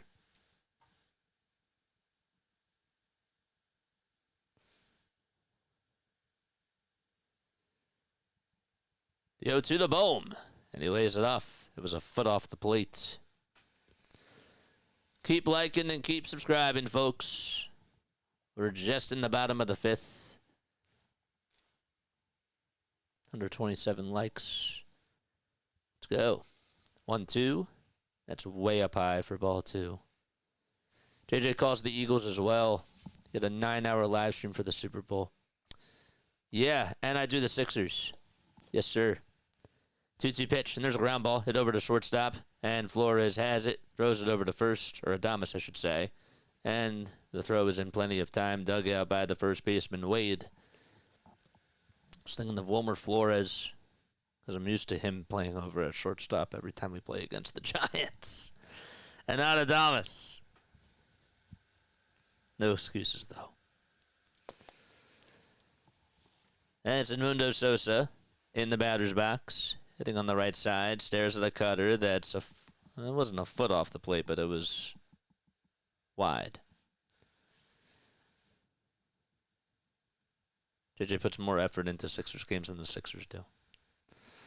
1-0, and that's going to be blooped out over towards center field. Who's going to get it? And the catch is made by Fitzgerald. He turned over the shoulder and was still able to hang on. Wow. That was a beautiful play by Tyler Fitzgerald. He had to turn back. He caught it and just sort of, landed on his side and was able to make the catch, not lose it in the lights, nothing, and he got helped up by his teammates. The pitch to Marchand inside. That was a heck of a play.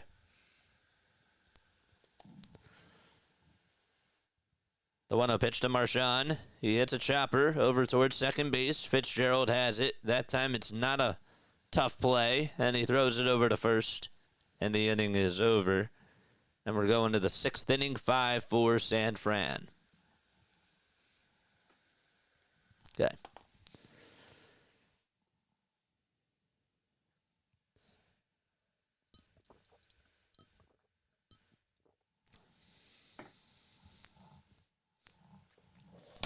Oof.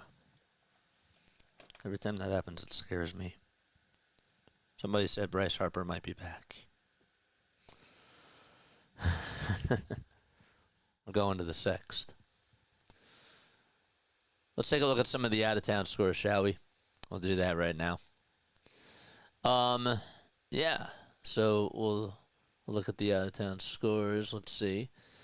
In Major League Baseball, we got the Pirates leading at 2-0 in the bottom of the 7th inning against the Washington Nationals. Pirates actually have runners over at 2nd and 3rd with nobody out. Giants lead 5-4 against the Phillies out in Philadelphia. Red Sox have a 1-0 advantage out in Florida against the Tampa Bay Rays. They're in the top of the 6th inning. Boston up 1-0, as we just mentioned. Angels and Rangers, they just got started, scoreless so far. And then other scores, it's in the bottom of the 6th inning it's going to the top of the 7th now in Baltimore. Orioles lead at 4-1 against the Guardians. The Diamondbacks have a 3-1 advantage over the Miami Marlins. Phillies will play the Marlins on Friday, Saturday, and Sunday. Mariners are shutting out the Reds 4-0 in the bottom of the 6th inning out in Cincinnati. And the Yankees and the Royals are tied 3-3 as they head to the top of the 6th inning at Yankee Stadium. White Sox up 1-0 against the Athletics in the bottom of the 3rd. Then some final scores. We got Twins beating the Mets 4-3 in extra innings. The Padres, they lost in extra innings last night and were able to win today 4-2 against the Cubs and take the series. Astros also lost to the Cardinals 4-1. The Brewers took care of business against Detroit, and they won 5-1. And the Braves continued to skid. They're now 5-13 as they lose yet another series to the Toronto Blue Jays. All right, so Aaron Nola is back out there to pitch. 81 total pitches for him on the night. And we're starting off the 6th inning. Strider did pitch for the Braves. Ended up going 5 innings, allowed 5 hits, 2 earned runs, and 5 strikeouts. First pitch from Nola to start off the 6th is wide. It's Wilmer Flores who's in the batter's box. Hitting on the right side, rests the bat on his shoulder. Little breeze, and the 1-0 delivery is down in the dirt.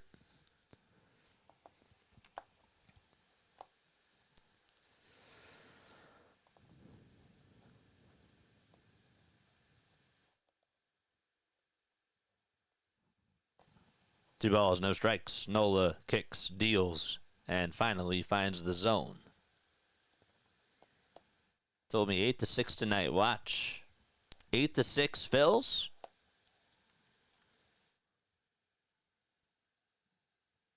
Memberships, they're $2.99 a month, as Scott just posted down below. 2-1. That's on the outside corner for strike 2. What is the best sports show that's out there. It could be a docu-series. It could be an actual show. What's the best sports show that's out there? 2-2. There's a grounder. Rolled over to shortstop. Turner gobbles it up. Fires over to first. And takes care of Flores. I like the 30 for 30s. I like Hard Knocks.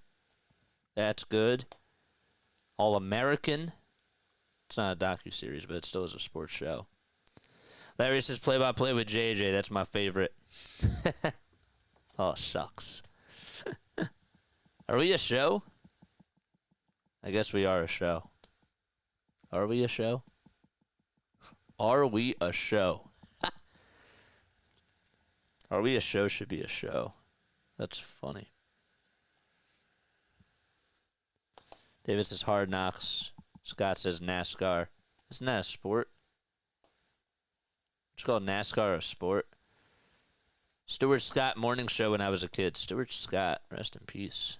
Scott Van Pelt's an alien. So you like Sports Center?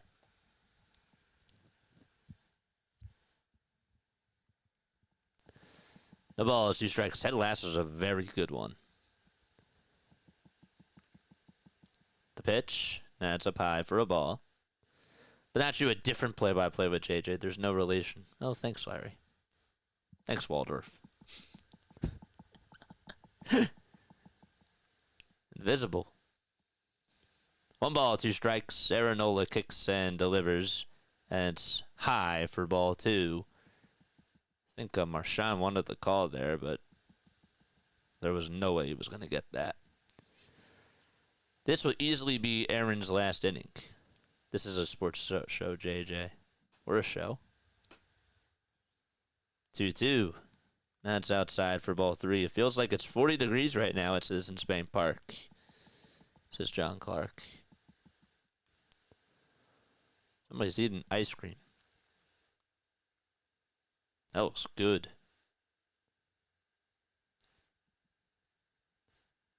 Mix of chocolate and vanilla, soft serve. Oof, that's great.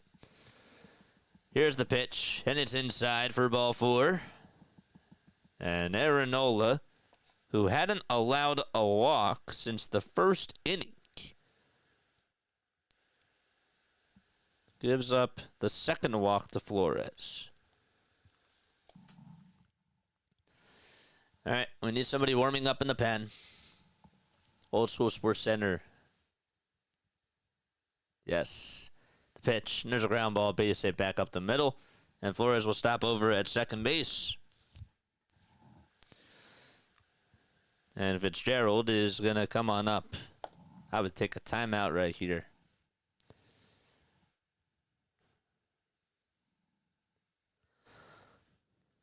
$258 people tuning on in. Hit that thumbs up button as well. And the Phillies will have Jose Ruiz warming up in the bullpen, and they will take a timeout. I had a dream in an alternate universe. JJ was calling play-by-play with Joseph Jason, and he was a Blue Jays fan. What? That's bizarre. What's that, like John Jaso? You guys remember John Jaso? I don't know why it just makes me think of his name, but that's crazy. He was a catcher. He played for the Toronto Blue Jays.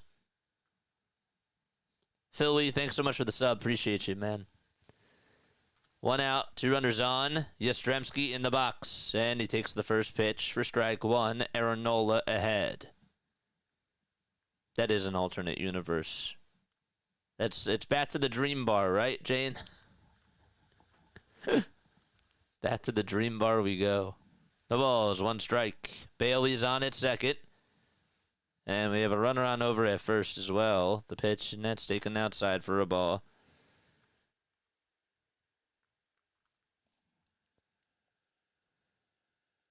So I stand corrected. I said that Flores walked for the second time today. It was Bailey who walked. And Fitzgerald got on with a single, so Yaz is up.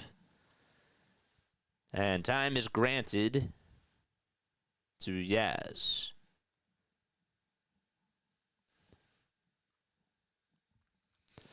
Join us tomorrow afternoon at 4:05 for the finale of this series. 1-1 pitch, and that's a foul ball.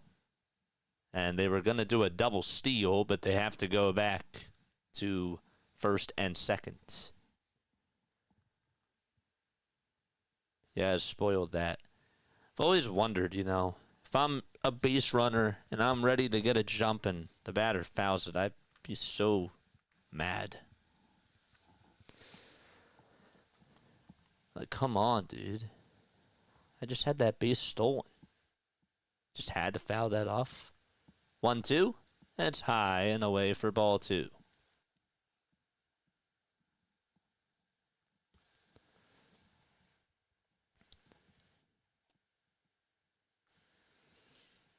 Shortstop is right behind second base. They're playing Yaz to pull. Nola kicks, deals, and it's outside for ball 3. 4:05 Eastern time. Yes, sir. Correct. Adames waits in the on-deck circle. Nola, this I assume will be his last batter here. The 3-2 pitch hits inside for ball 4. And that's going to load the bases. Marchand did throw it back over to first, but it's a dead ball. Base is loaded for the San Francisco Giants. Fitzgerald's at second. Over at first base is Yaz, and at third, it's Bailey, and Rob is going to make a move. So we have a call to the bullpen. Jose Ruiz is going to come on in to pitch. They got him loosened up. He will come on in.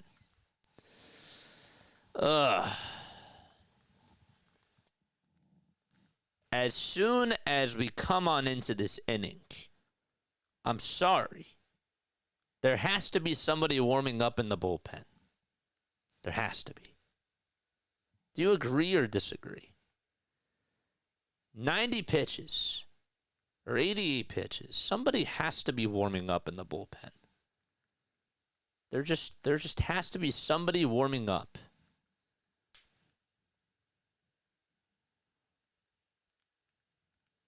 I don't understand that. And now bases are loaded. And Jose Ruiz, clean up this mess. Yes. Correct, Hardcore. Everybody's warming up late. That's correct.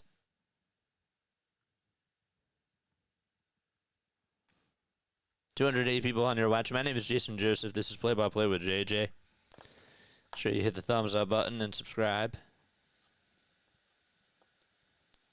And by the way, Marchand throwing behind to get the runner out there in that spot, that's just, I don't know if that's a wise decision because you can still frame the pitch. And I'm not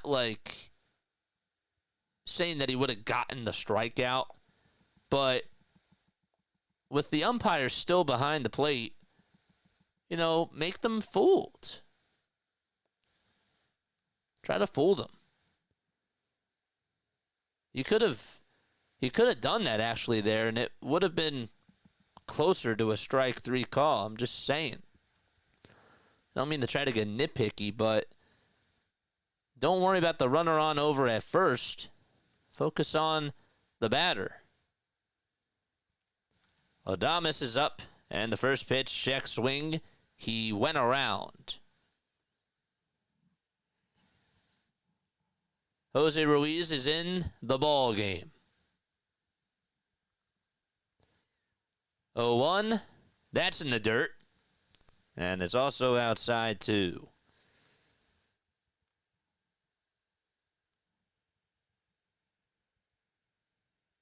Jorge Lopez was just ejected after throwing a pitch that nearly hit Andrew McCutchen's head, and benches were cleared. Speaking of getting almost hit in the head, Adames almost got hit and had to flinch out of the way. Bases loaded, it's too much pressure on your reliever. It's not even just that. It's just the fact that he's starting to warm up after there's 2 runners on. 2-1 pitch, and it's outside and low for ball 3. And this is not good.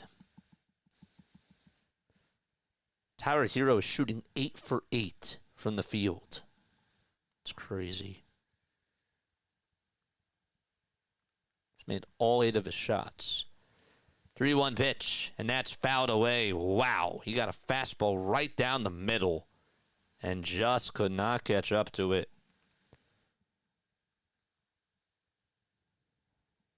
Oneil Cruz just hit a grand slam after a Kutch almost got hit and the benches were cleared. That's wild. 3-2, and that's high for ball 4. And it's 6-4, San Francisco. Wow. An RBI walk by Willie Adames. And Jung-Hoo Lee is up next.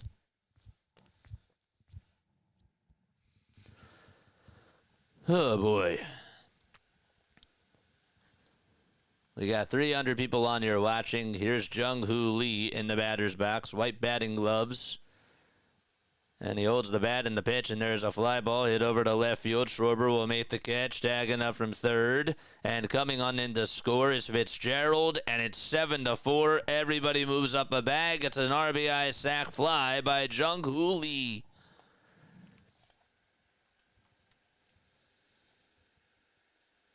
Wow.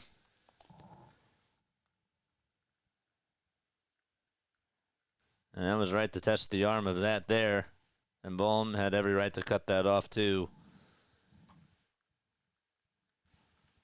2 outs, top of the 6th. 7-4 Giants. Chapman in the box. And the first pitch, he takes that one way inside and high. Jose is just not getting his spots and clearly has had 2 pitches that were way off target.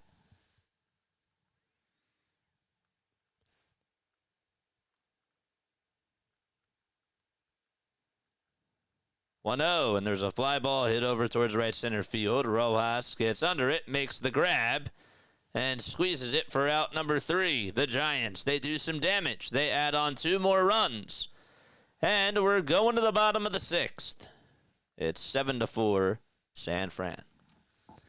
Sorry if the scoreboard's a little bit behind. Okay.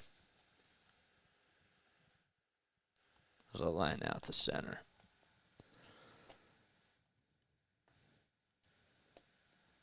Phillies have walked in 2 runs tonight. Giants have walked in 2 runs tonight, too. It's weird. Can you believe Oneil Cruz just hit a grand slam after the benches just cleared and McCutchen almost got hit? It's pretty wild. Did Kutch get ejected?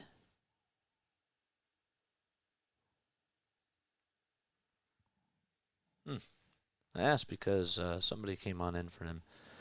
NBA scores, in case you're wondering, for the playing game, the Heat lead at 71-47 against the Bulls. Tyler Hero is 8 for 8 from the field with 23 points.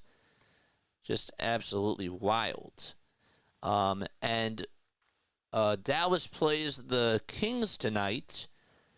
So whoever wins this game for the Heat has to play the Atlanta Hawks, and that game would be on Friday. The Hawks did lose last night to the Magic. 120-95 was the score, and the winner of that gets the 8th seed. And for the Kings-Mavericks game, the winner of that game later tonight, which will take place at 10 o'clock, will play against the Memphis Grizzlies for a battle of the 8th seed. The Grizzlies, they lost to the Warriors 121-116 in last night's outing. Here comes Brandon Marsh to the plate. He'll pinch hit here for the Phillies, and the first pitch is inside and low, but he swings at it anyways.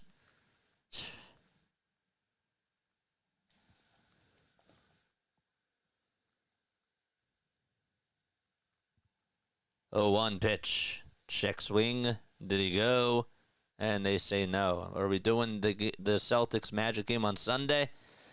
Nope, we're sticking to Sunday Night Baseball, man. I've promised to do that every Sunday. 1-1. That's a pie for ball 2. I'll try to do some NBA playoff games. We'll do some. 2 balls, 1 strike. It should be a 3-0 count. 2-1 pitch, and that's taken for strike 2. Trevino still pitching.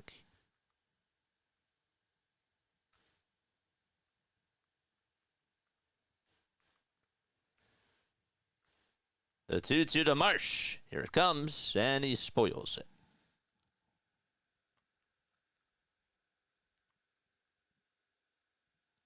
I'm going to swing no matter where it is.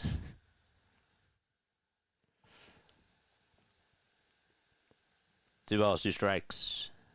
The pitch from Trevino upstairs.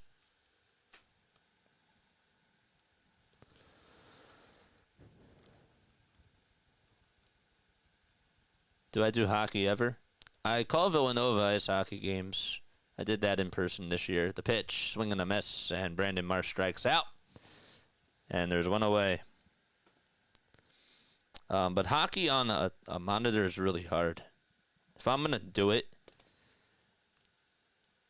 I've said that I was going to do it a couple times. I just want to do it right. Doing it on a monitor is really hard. Like, I don't want it to be watch party style if I do it. I want it to be, like, actual play-by-play. The pitch, it's taken outside. But, yeah, I do Villanova in person. I did that this year. That was cool. The 1-0 pitch, the Trey Turner. And that's taken for strike 1. 7-4 Giants. We're in the bottom of the 6th. Why would Marsh ever pinch hit? That's a good question. And the 1-1 delivery is taken for strike 2. I don't know if there was an injury or what's going on.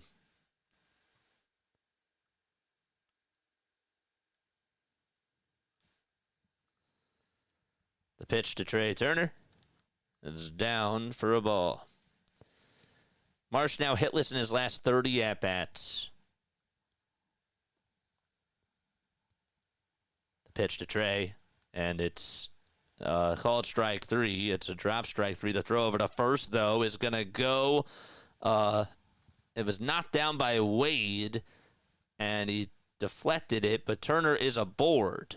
So it's a strikeout. The pitch was on the inside corner. The ball got away from Patrick Bailey, and by the time he got over to it, he had plenty of time to throw it over to first, and just not a good throw by Bailey and not a good dig out either by Lamont Wade Jr. It bounced off the heel of his glove. I think he tried to backhand it and just couldn't do so. So he reaches on base with a strikeout, and Harper comes up and he fights this one off out to left field, and that'll drop in for a base hit. And the tying run is coming up to the plate in the bottom of the 6th.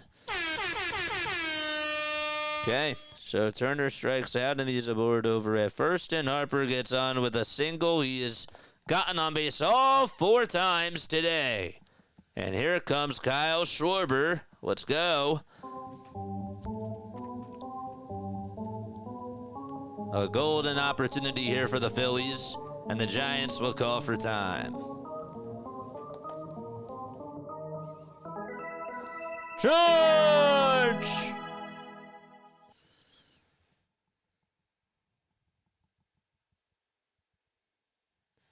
And Schwarber's going to go over to Kevin Long. They're talking about something. Giants have Camilo Duvall warming up in their bullpen already.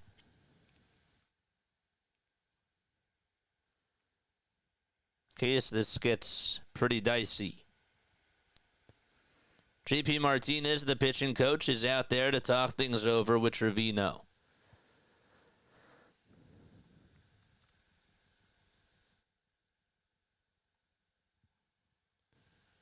All right, Schwarber's in the box. Red batting gloves.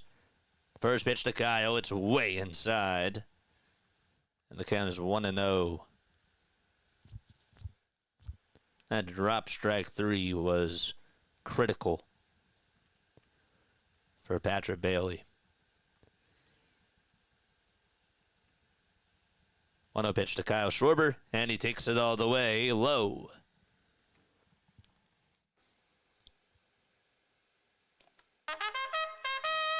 Charge!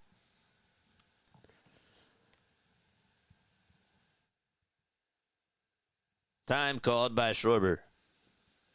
And I'll step out of the box, readjust the batting gloves, and we'll reset. 11 runs in this game so far. It's been a great ball game. 2-0 pitch, and it's a called strike. Just painted perfectly on the outside edge.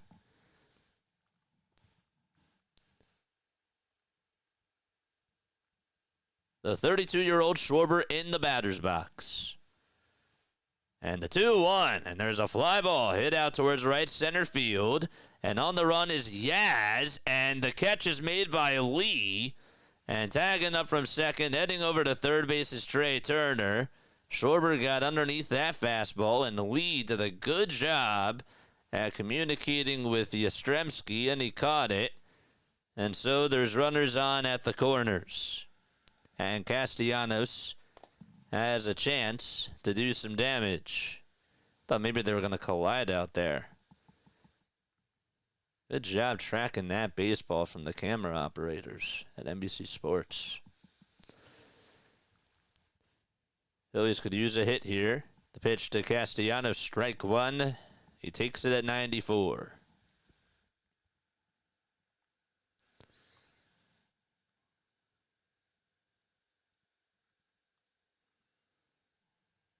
The ball is one strike. The pitch to Casty. Swing and a miss. He actually just fouled it off. But still, it's an 0-2 count.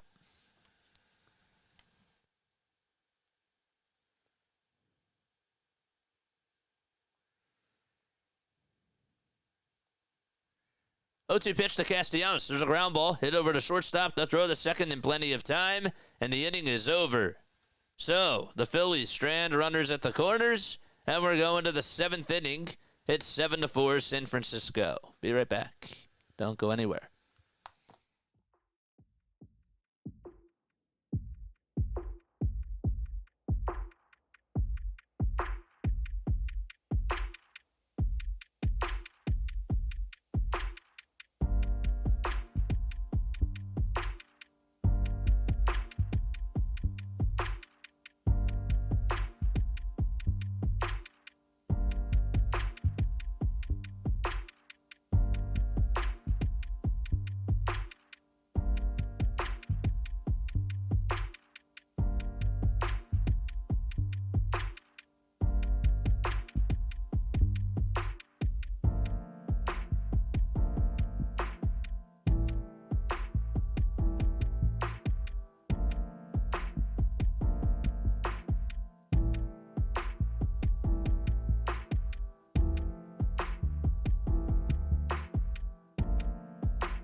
We're back. Don't forget to like. Don't forget to subscribe. Mod Squad, give us a count. Give us a count. I'm not in control of the scoreboard. I apologize if the scoreboard's a little bit off. It's not my fault.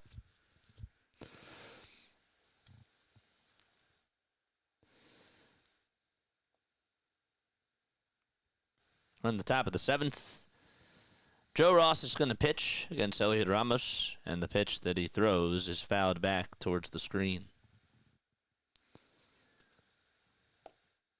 Gotta love JJ because, unlike others, you keep us updated with what's going on. I got you, man.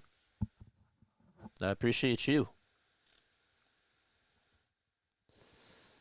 Just catching up with chat now.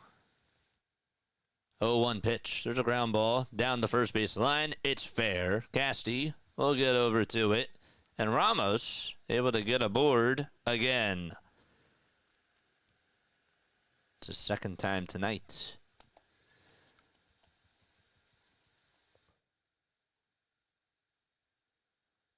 Hyping everyone up. We need some hype in the chat. Yep, just keep it clean, man.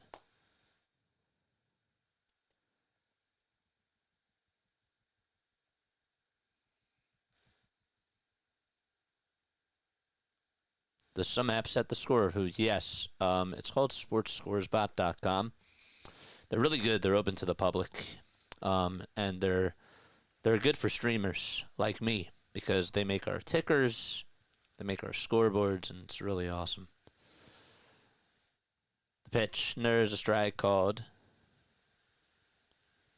What's up, Hunter? How are you, my friend? Happy to see you. Eddie's on. Says, let's go Giants. What's going on, my friend? 0-1. That's down for a ball. So Ross is pitching. We'll get you caught up. The Giants lead 7-4. They got Ramos over at first. There's nobody out. Ross is on the bump. Already 4 pitches so far. He's pitching to Lamont Wade Jr., hitting on the left side. Toss bat to first, and Harper catches it. But no tag is applied. Debris now flying onto the field. It's getting pretty chilly out. See some blankets, sweaters, even some towels. Trying to stay cool. 1-1. And that's high for ball 2.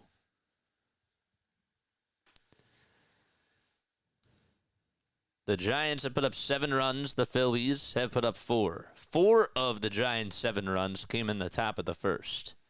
And 2 of the Phillies' 4 runs came in the bottom of the first. Ross takes a quick breath and fires a slider that's inside and low.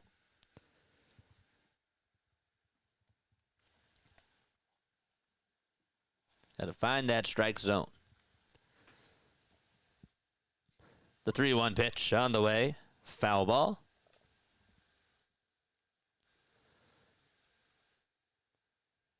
Don't forget, after the game, we have a postgame show. You're more than welcome to join in on Discord. Or if you want to call on into the show, 610-314-0844. Leave a voicemail message. Give me your thoughts. Or if you want to talk to me, call in as we're live. The 3-2 pitch. Here it is. And it's high and inside for ball 4. So Ross struggling. So we're in the top of the 7th. And there's runners on at first and second. I would have not gone to Ross here. I was thinking about that too. Would I go to him or would I not go to him? Still nobody out. Not looking good here. Here's Flores, who grounds it foul over to third base.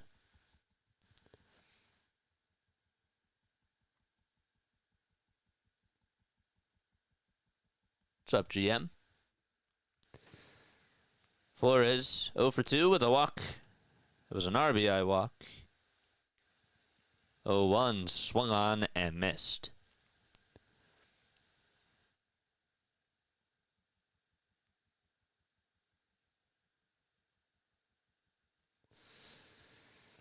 All right, let's go.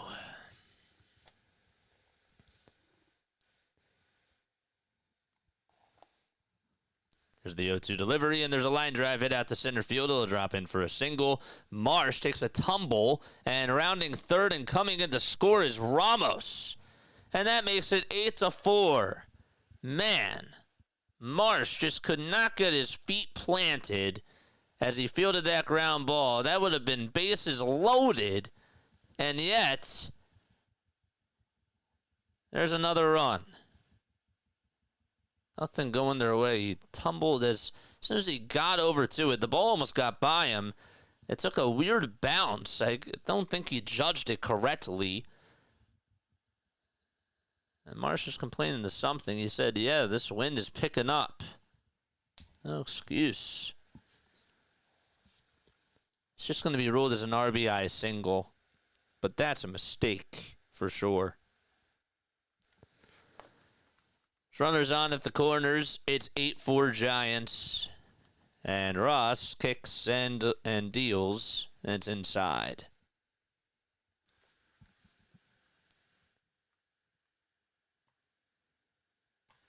GM, thanks so much for coming on here, dude. Bailey is up to bat. And Ross can't find the zone. It's inside for ball 2. Marshad, anybody else in? Jane, at this point, I don't know who the answer is. 2-0, swing and a miss.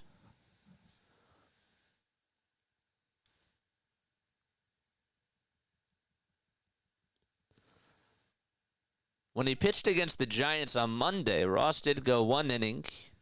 He would allow a hit and a strikeout. 2-1, foul ball. Why would you not go to another pitcher? It's because Rob doesn't want to. Clearly.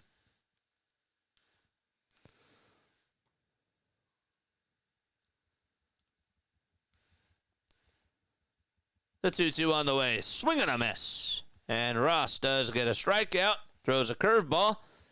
And there's the first out of the inning.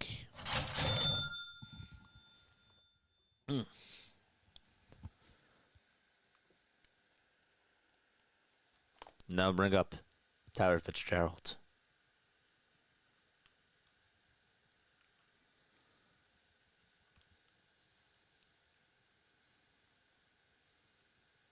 They're playing Fitzgerald at the pole. And the first pitch that Ross throws is right down Broad Street for strike 1. Who's warming up in the pen is the question, no hardcore. Because it doesn't look like anybody's warming up. I'm with you. I'm with you. 0-1, foul ball.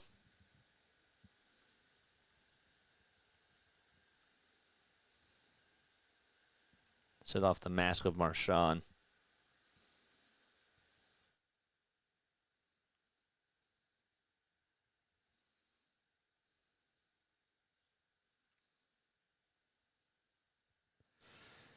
O2 pitch. It's down and out for a ball.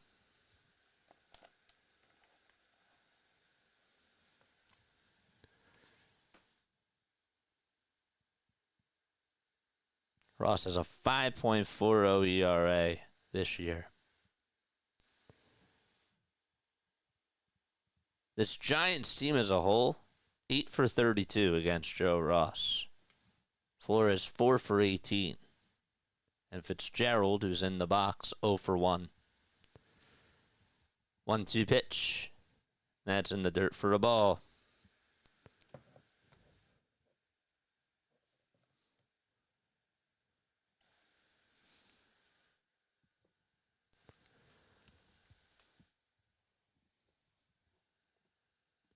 What are we, 2 hours, 15 minutes into this game? There's still plenty of baseball to go. Here's the 2-2 on the way, and there's a fly ball hit out over to right center field. That's going to split the gap and go all the way over towards the wall. Another run's going to score for the Giants. And going over to second base, getting on with an RBI double is Tyler Fitzgerald. And that will make it 9-4 San Fran.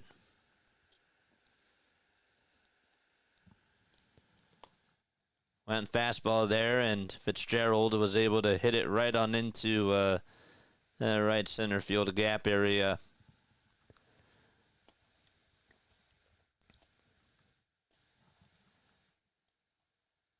And it's Yastrzemski who comes on up to the plate.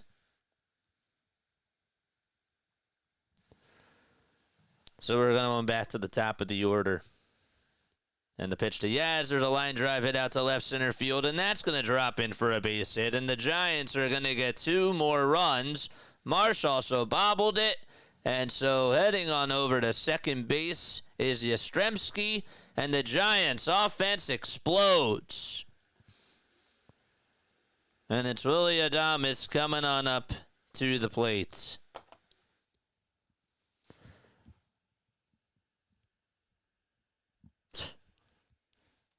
Crazy. If you guys are going to leave, hit the thumbs up button on your way out. Appreciate it. And hit that subscribe button, too. Don't worry, we got a post-game show after this. We're going to talk all about it. Again, I sound calm. But yeah. I'm not really calm. I'll talk about it. That's why we have our post-game shows. That's where I kick and scream. And let out my emotions.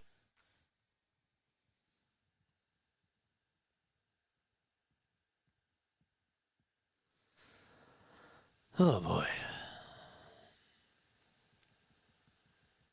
Still nobody warming up in the bullpen. 1 out, top of the 7th. And the pitch, and there's a fly ball hit over towards right center field. Marsh says he has it, and he does, and I'll make the catch. Again, just not good communication between Marsh and Castellanos. He's been having a hard time out in center field. No excuse on whether or not it's windy or what. You still gotta make the catches, man.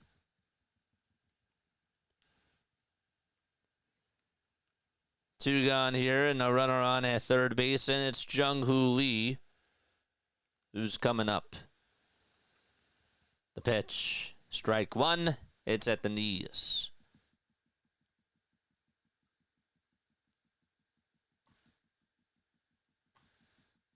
Phil the kill. You're funny. Y'all are funny, man. Yep. Oh, yes. Here's the 0-1 pitch, and it's down for a ball. You can tell. You know my body language right now.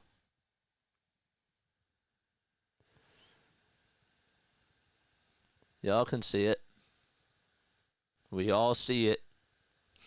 They say in the Progressive commercials.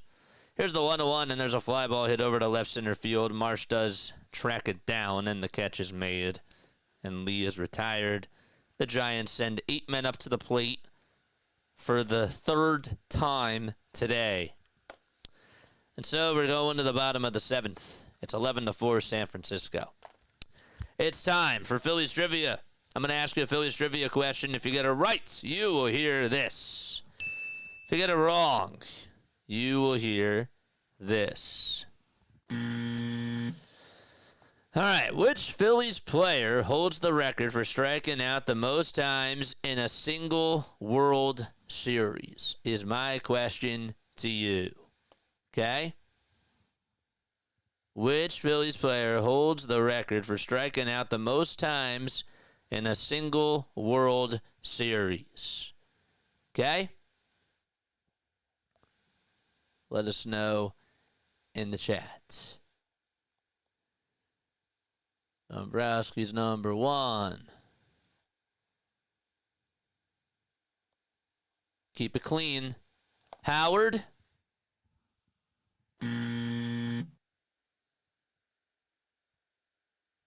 Ashley, yes, that is correct. Outfielder Willie Wilson struck out 12 times in the 1980 World Series, but then Howard broke that in 2009 by striking out 13 times. Cracker Jacks, thanks so much for the $20 super chat, my friend. Appreciate you. Got to head out, but thanks for the game, brother. Yup. Howard to the both of you. You got it. You got it. I'm going to give it to Phil and Larry for sure. Yes. You both got it. I fumbled for a second.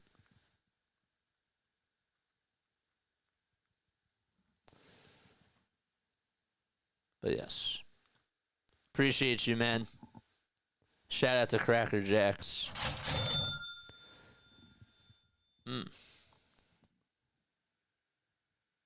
Yes, he was. Phillies outfielder Willie Wilson struck out 12 times in the 1980 World Series. And then Howard would break that record by striking out 13 times. You can go look it up. Camilo Doval was going to pitch.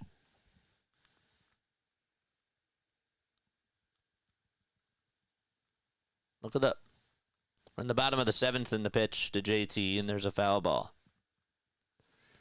Ozzy's my all-time favorite Phil, says Cambodia. The ball is 1 strike to JT Realmuto. Doval in there to pitch. The 0-1 is just a hair outside. Still got 212 people tuning on in. That's great. Yeah, we are going to talk about it after the game. Don't you worry. 1-1, swing and a miss. I will talk about it.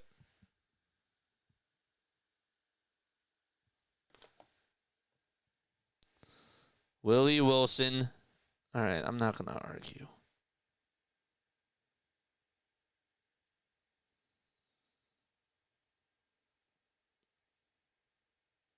The pitch. Swing and a miss.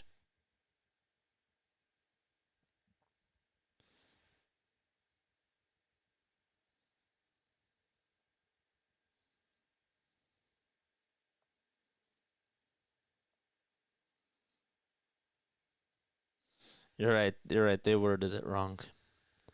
1-2, and there's a swing and a miss. And there's out number 1. You were right.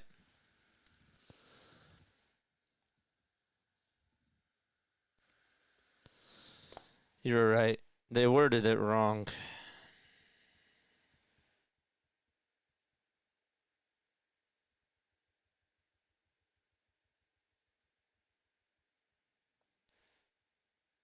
I don't know why it said Phillies outfielder Willie Wilson. My bad.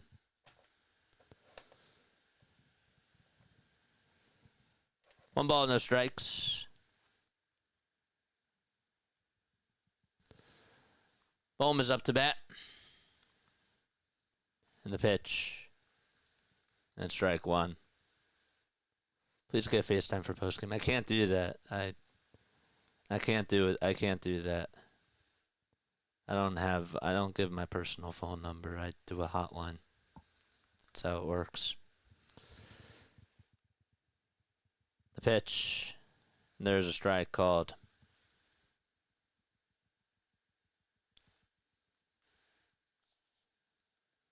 You can send me an email of a picture that you have or something. You can reach out to me via email. 1-2 to Bohm. And it's flied out over to right field. Yaz is there, makes the catch. And there's 2 away.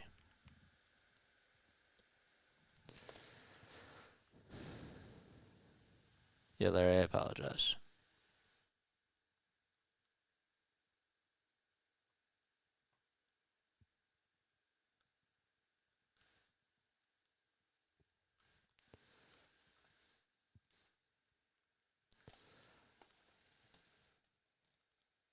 That's a hotline. It's not a phone. It's not like a thing.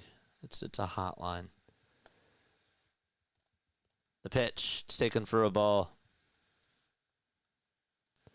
So Cody Clemens is going to pinch hit here for Edmundo Sosa. The pitch. There's a strike called.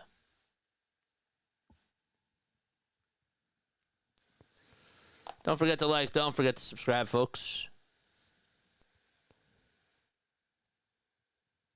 1-1. Swinging on a foul ball.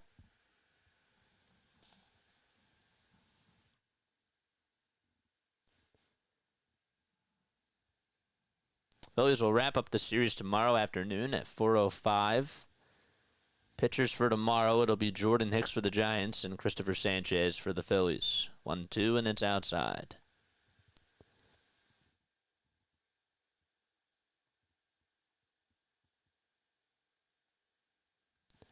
Two balls, 2 strikes to Cody.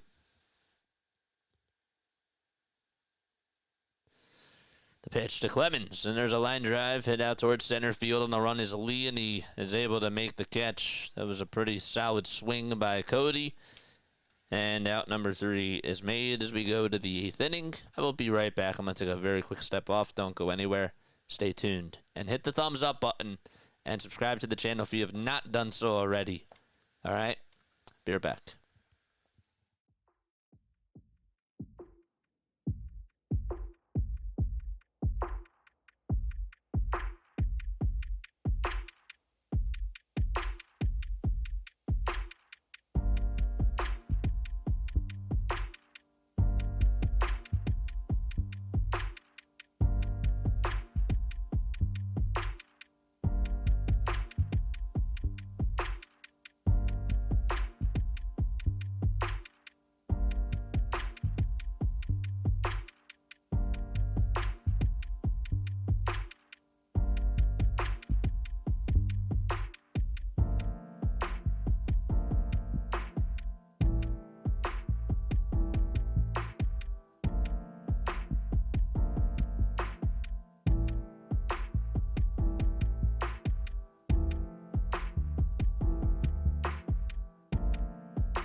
Carlos Hernandez is going to pitch here.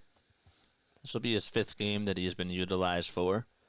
He has a 9 ERA. He's gone 4 innings. Fires hard stuff, just has not really good command with some of his pitches. Clemens is playing over at second base now for the Phillies. And the first pitch from Hernandez is upstairs. Excuse me. Rangers lead 3-0 against the Angels. They're in the top of the 5th inning. Red Sox have a 1-0 advantage at a George Steinbrenner Field. It's always weird to say that because it's not in Tampa. They're in the bottom of the 9th. Clemens is over at second, as we just mentioned, playing for Edmundo Sosa. 1-1 pitch to Fitzgerald, or Chapman, that is, is down for a ball. Let's try to get back on track here. 2 balls, 1 strike. Matt is 2 for 4 in this game. The windup and the pitch. It's outside. Chapman has reached base safely in each of his last 6 games. 3-1, and it's high for ball 4. But he was on an 0 for 28 streak. It was really bizarre.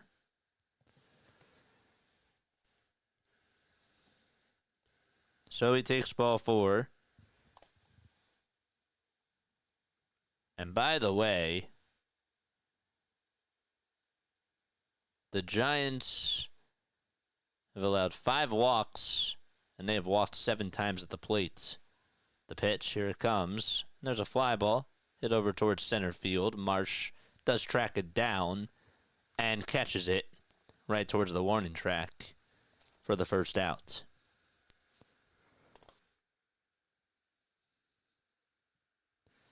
Thanks again for that $20 super chat, my friend. Appreciate you.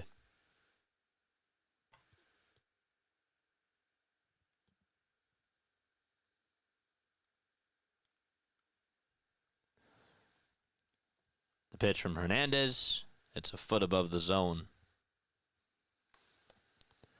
Lamont Wade Jr. 0 for 3 with a walk back in the 7th and a run scored as well. Black batting gloves. And the 1-0 pitch that is thrown to him is just inside.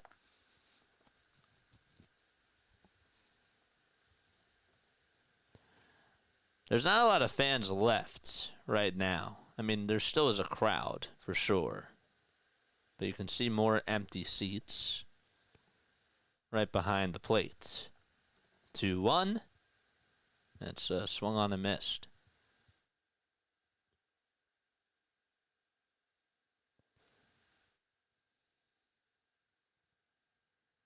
Next pitch is high, but it's a called strike. So now it's a 2-2 count. Excuse me. That fooled me.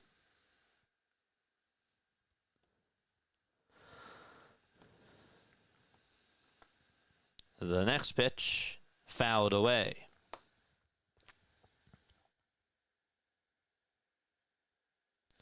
Feels like 38 degrees inside the stadium right now, and the wind is still going very, very strong.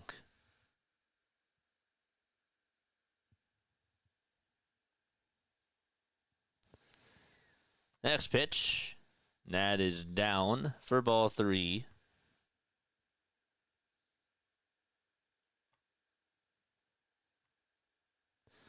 Have the Phillies scored 11 all year? No. The pitch, and another foul ball. Edward, you missed the Philly, and look at this chat.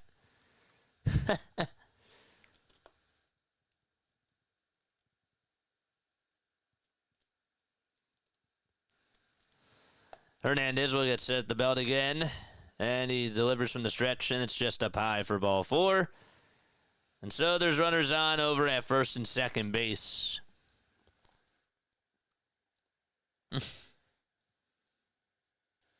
That's wild.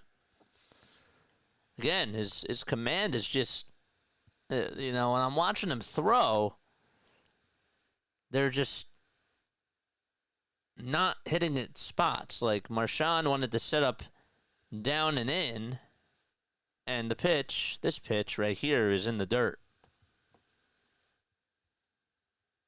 over the center of the plate.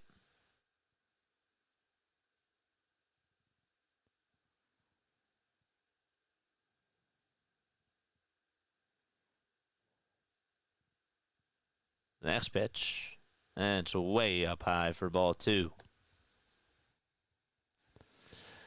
Cambodia says, when I was a kid, I got to go see Gordie Howe play on the Astros. That's cool. Gordie Howe. 2-0, way up high and way inside. And Hernandez looks absolutely wild. And so Rafael's going to go talk to him.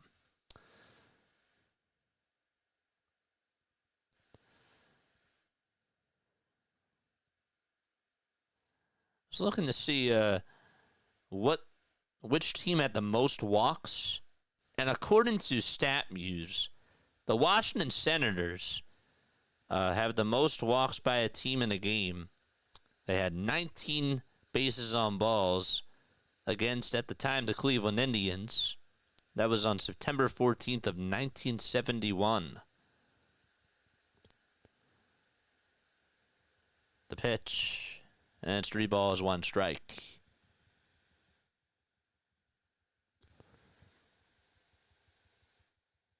The 3-1 pitch. And it's on the outside corner for strike 2. Now, in case you didn't know, what was this? 3-2. And there's a foul ball, and Flores is down, gets on one knee. Let's hope he's okay. He does get up. He fouled that pitch right off of his ankle. Oof. I was looking this up.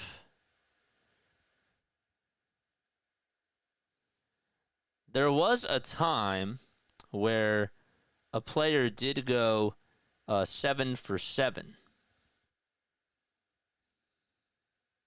Did you know that? You guys know who the player was who went 7 for 7?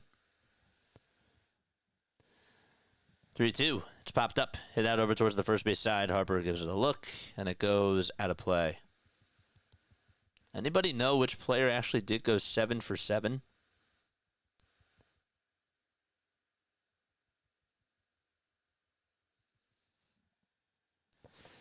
His name was Rennie Stennett. It was back in September of 1975. He did it with the Pirates. He went 7 for 7 in a game out at Wrigley. The pitch. There's a fly ball. Hit out over towards center field. Marsh is there to track it down and will make the grab. And there's still 2 runners on base.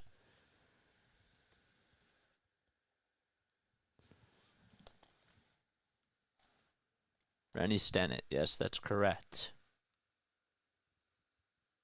He had 4 singles, 2 doubles, and a triple.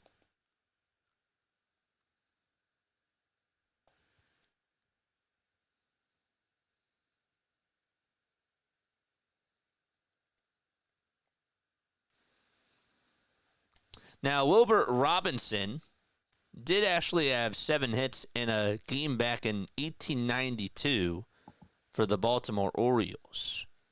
But Stennett's was the first such performance in the modern era. The ball is 1 strike, and the pitch to Bailey, and he flies it foul towards left field.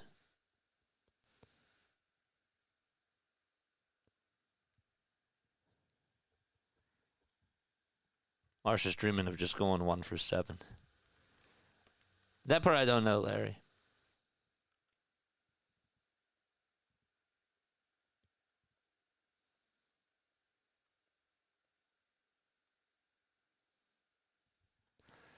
Oh, 2. That's way up high.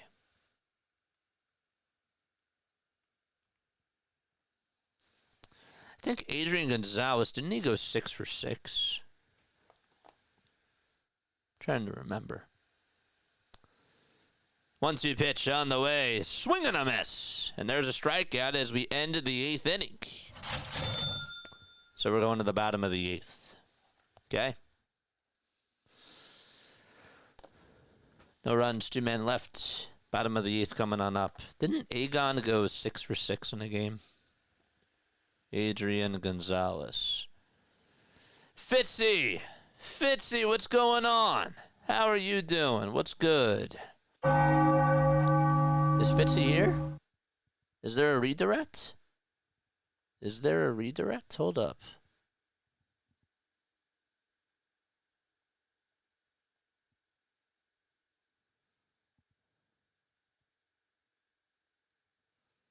What the heck? Why are we frozen? We are frozen. That's weird. Yes, sir. What's up, Mel? Fitzy, thank you so much. Appreciate you. Appreciate you, man. Yes, Fitzy redirected us over here. Shout out to Fitzy, man. Fitzy, drop that link down below. PAS is also here. You know what to do. Drop your link down below as well, my friend. My name is Jason Joseph. This is Play-by-Play with JJ. I go on for Phillies, Sixers, and Eagles games. I hope that you all enjoy this. I know that I'm not everybody's cup of tea, but I appreciate you guys so much for being on here. I also do Sunday Night Baseball, and we'll be doing some playoff games. What's up, Fitzy fam? Yes, sir. Adrian Gonzalez. I was trying to see if Agon went 6 for 6. Gonzalez, 6. I think he went 6 for 7. No, he did. He did go 6 for 6. Good memory by me. It was on August 1st. He did. He went 6 for 6 with 3 RBI. That was when he was on the Padres. And they beat the Brewers 13-6. Is this our first comeback? Well, we were down by 4 runs the other day, weren't we? Comes Rafael Marchand to the plate, and he takes the first pitch inside. Spencer Bivens is pitching. BW raid. Wow. What's going on? We have a lot of people on here, folks. What's going on? Appreciate you all for being here. 1-0 pitch. And there's a called strike. Thanks so much, Charles. Thanks so much, Fitzy. Appreciate you. The pitch to Marchand, and there's a fly ball hit over to right field. It's not that deep, and Yastrzemski's there, makes the grab. And one away. We got a post-game show after this. Make sure that you guys come on and talk to us. 610-314-0844 is the phone number. Do the channel a solid and hit that thumbs up button. I want my Trout, man. I do. Comes Marsh. The pitch. That's inside for a ball. Phillies have been absolutely outclassed today by the Giants, 11-4.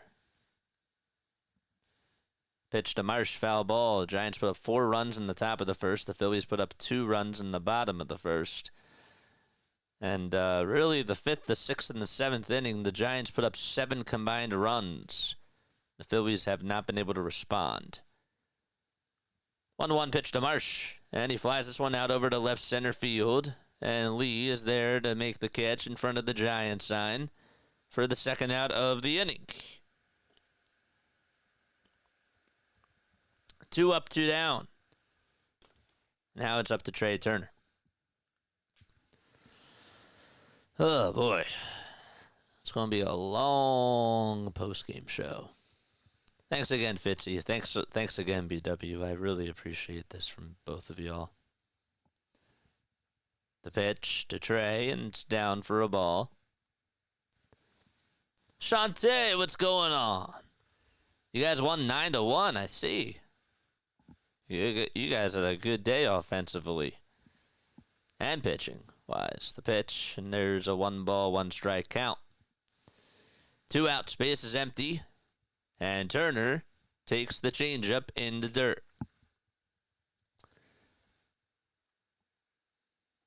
It's a little bit cold up here. Can't lie. The 2-1 pitch to Trey, and he grounds it over towards second base. Fitzgerald has it, throws over to first, and the inning comes to an end. We're going to the 9th. 11-4 Giants, as 9-1-2 are due up in the batting order. Let's try to get to 200 likes, folks. We have not. We've reached 169.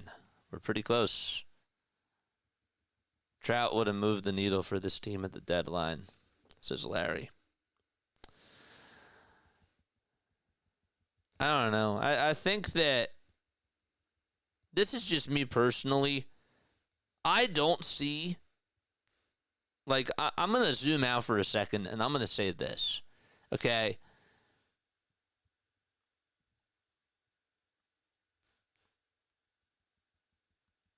I don't think that the Phillies, as bad as they're playing, okay? As bad as they're playing right now, there are going to be ups. I do think that they're going to pull together a winning streak. And they're going to play better baseball than what they're showing now. I think that now is sort of a down. I'm not saying that this isn't who they are, because in the playoffs, I don't know if I trust them. I don't. But I'm just saying that I do think that they will play better baseball at times, and at other times they're going to look like this. And the reason why I bring it up is because, you know, we might be having a different conversation in May. We might be having a different conversation in June, for whatever it is. It's weird how baseball is. It's like, you know, one day we feel great, the other day we don't feel great. And so it's bizarre, is what I'm trying to say. And I think that people are leaning more towards the side of, you know, that this team needs to get a new manager. They need a change in their lineup. They need a lot of different things. But overall, I do think that we're going to have different conversations in May. Or it could be the same conversation. It's true. It's possible. 1 ball, 1 strike.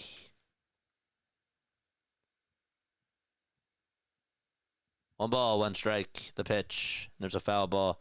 Brian, you didn't hear my rant after like 2 nights ago's game with Rob Thompson. You weren't on for that. You were on for the other. You were on for the Mets rant, but you weren't on for the one that I did 2 nights ago. We're in the top of the 9th. It's 1 ball, 2 strikes. And the pitch. And there's a fly ball hit out over towards left center field. Marsh is there, and he'll make the grab, and there's 1 away.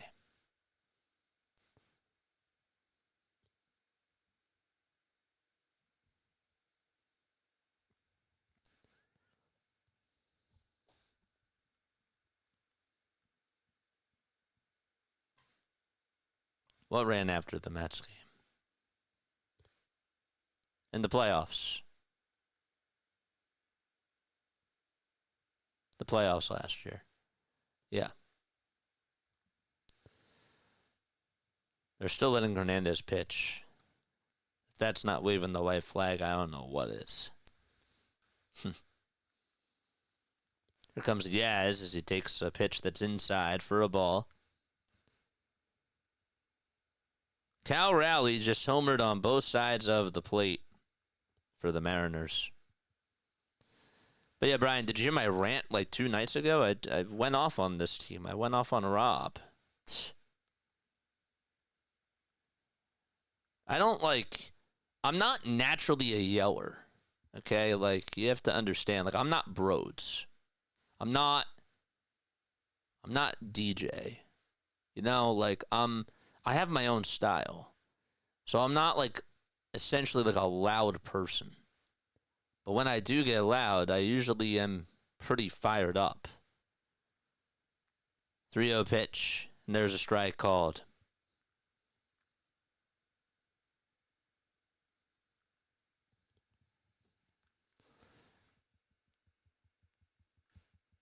Hernandez will wind up and deliver. And another foul ball by Yaz.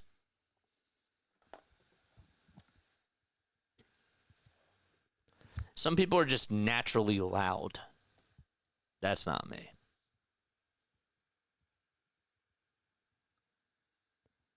Three-two pitch. Here it comes. Check swing. Did he go? They say no.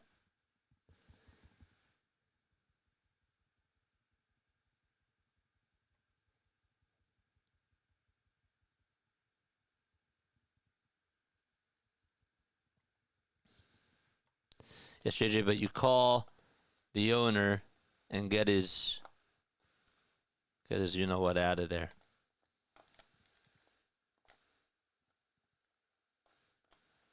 Well, one thing changed. We got Kepler, we got Luzardo. 1 ball, no strikes. Adames is in the box. And the next pitch is taken for a strike.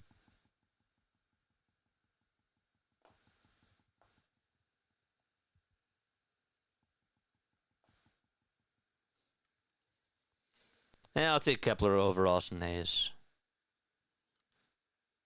The pitch. And there's a foul ball. Kepler's hitting the ball a little bit more. Not telling you it's like a definite upgrade, but it's somewhat of an upgrade.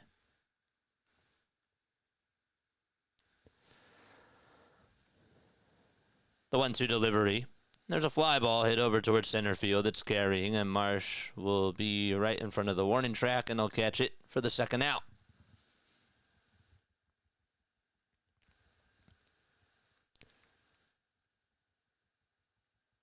Dude, I feel the coldness over there.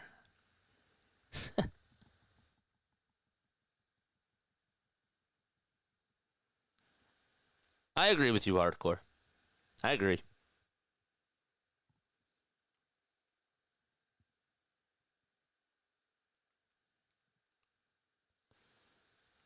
We got 2 gone.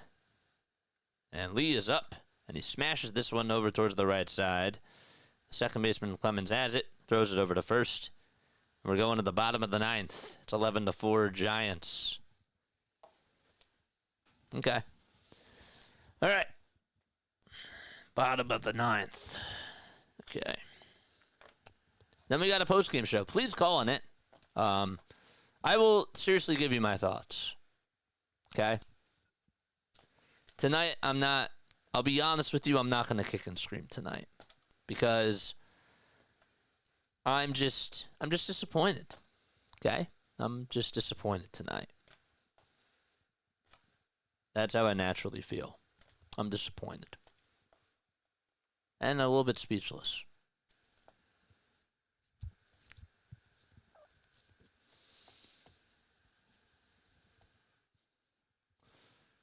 Only need 7 runs here. Let's go.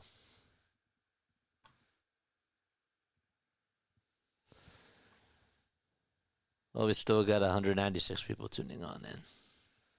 Appreciate y'all.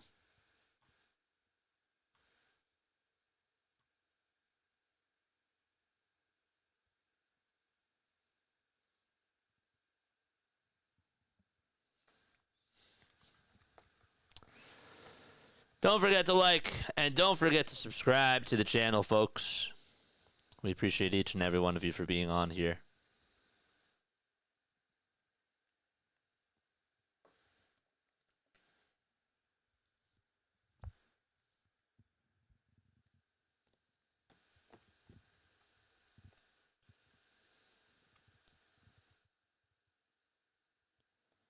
I don't understand why that's like that. Oof.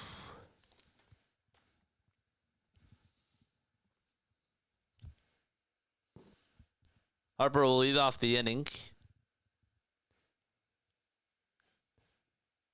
Giants will have Bivens still pitching, or Bivens still pitching. The first pitch is taken for a strike. Got it right at the kneecaps. Looked a little bit low, to be honest with you. 0-1 is the count. The pitch to Bryce. There's a ground ball. Rolled over to second base, and the throw over to first in time, and 1 away.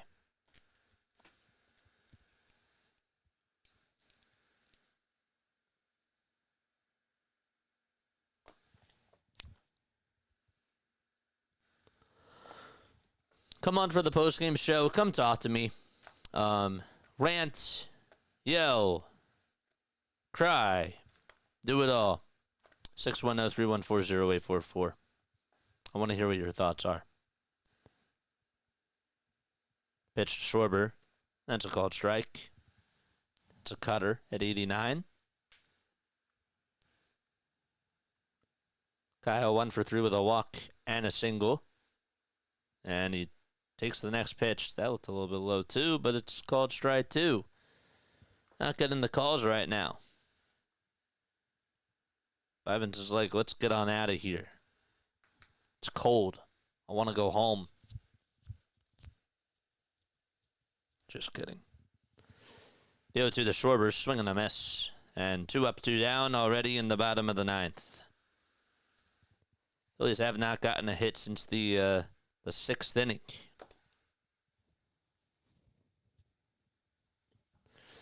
And so it's all up to Nick Castellanos.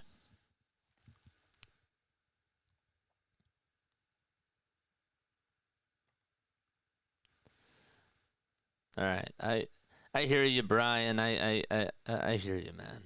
I do. I hear you. The pitch, and it's taken down for a ball.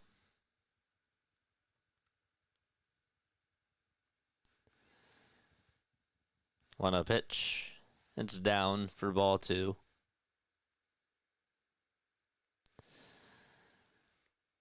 Phillies will wrap up the series tomorrow afternoon at 4:05.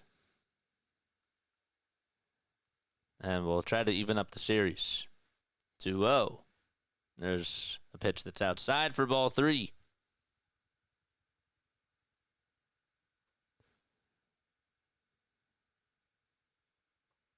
Gabe Kapler might be the answer. crazy. If you don't want to talk to me on the postgame show, you don't have to, but just hit the thumbs up button on your way out. 3-0 pitch, and that's inside for ball 4. And Casty will get on with a walk.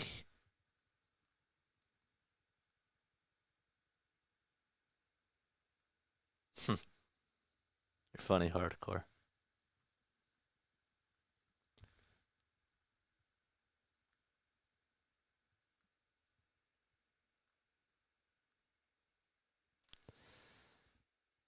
Here comes JT, and the first pitch is taken for a ball. So Casty got on base with a walk, and JT is up.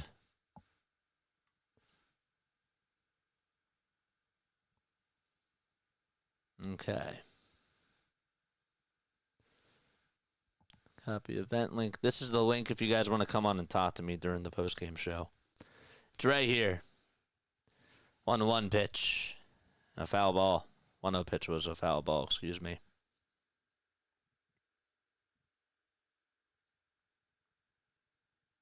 I'm with you.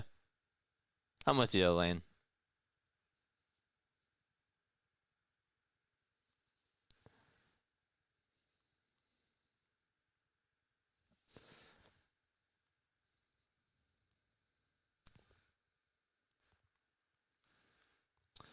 One ball, one strike. JT's 0 for 3. There's 2 outs. We're in the bottom of the 9th. Fightins is still pitching. And the next pitch, swing and a miss. And the Phillies are down to their final strike. Bring back wit.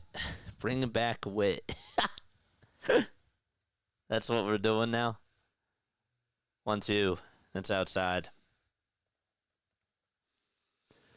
So yeah, post-game show. This is the link right here.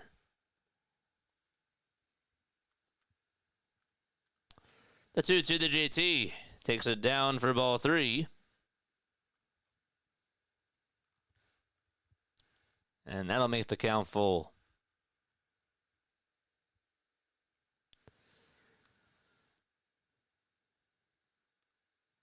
The windup by Bivens, and the next pitch, it's outside, but it's a called strike 3. That's the same pitch that JT got caught looking at when he had when he had runners on at second and third in that 7th inning a couple of nights ago in Game 1. But regardless, a bad call is what ends the ball game anyways. And it's an 11-4 victory for the San Francisco Giants. Unbelievable. All right. Yes, for those of you that are going to leave, I will see you all tomorrow. If you want to stay on, if you want to talk to me, or if you want to call on in and leave a voicemail message, please do. I really want to hear your thoughts about this Phillies team. All right? And I do this every day for you guys. I don't do this for me. I really don't. I do this for y'all to come on and for you guys to come on here and talk. So if you guys want to call on into the show, it's 610-314-0844. You can also text as well. Or if you want to talk to me live, you hit the Discord link right over here. And yeah, all right. So I'm going to be taking a quick step off. I do have a lot to say. And I'm not happy. I'm really not happy, but I'm not going to kick and yell and scream tonight. It's just not in me. I'm more so just, I don't know, I'm disappointed. I'm disappointed in the Phillies, but we'll talk about it, and I will see you all in just a couple of minutes, all right? 7 minutes, to be exact. See you then, all right? Whoops. There we go.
Graduated from Rowan University in the spring of 2022 with a sports communication and media degree. I got to actually call minor league baseball and G League basketball games while I was in school. And then I graduated, and as soon as I graduated, I went to NFL Films in Mount Laurel, New Jersey. And as much as I loved that experience, I miss putting on the headsets. I decided, you know what, talk is cheap. I have a laptop that's in my house, and so 21 months later, here we are, still on YouTube, calling games and building an incredible, loving community on here with the people that I call my Philly freaks with a capital P and a capital H. We go live for every single Phillies, Sixers, and Eagles game, and we do it like old school radio play-by-play style. I'm Jason Joseph, and this is Play-by-Play with JJ. I showed a swung on, barreled out to right field. Bye-bye baseball. That baby is long gone. Man, this one stings. This one really does hurt. It's one of those losses that just makes you say to yourself, damn. Because every area needs so much improvement. And tonight, they played so bad on all three sides of the diamond. What do I mean by all three sides? The defense was an F. The offense was an F. Except a good swing by Harper. That's pretty much it. And the pitching today was not so good either. And most importantly, the manager failed you too. Before I dive into everything, okay, and we talk about specifics in all the areas, I want you guys to hit the thumbs up button for me, hit the subscribe button as well, and turn on those notification bell icons too, okay? I'm usually like the one who plays, I like to think that I'm usually the one that tends to play patient when you play that game of like patient and doctor, where the patient's the one that comes on in and is just really angry. I think I usually do tend to play patient for the most part, but today I'm going to play doctor. And I hate to really do this, but I can't get angry at this game. This team really just showed you, I think, their true colors of what they've provided with you so far this season. And tonight, I thought that we got the best version of that, if that makes sense, of just the inconsistencies that we've seen, whether it's on the defensive side, where Trey Turner has a ground ball that's hit by Wade, or it was Wade, or I think it was Jung-Hoo Lee, actually, now that I think about it. No, it was Patrick Bailey. It was Bailey, and the ball goes underneath his glove. And Trey Turner makes that mistake. Brandon Marsh, on a line drive, can't field the ball cleanly and costs the Phillies another run. And Jung-Hoo Lee gets an RBI single. Marsh also had another mistake in the outfield. And Marchand, again, a 3-2 pitch. My man's not focusing on framing the pitch, and he's more focused on the runner over at first.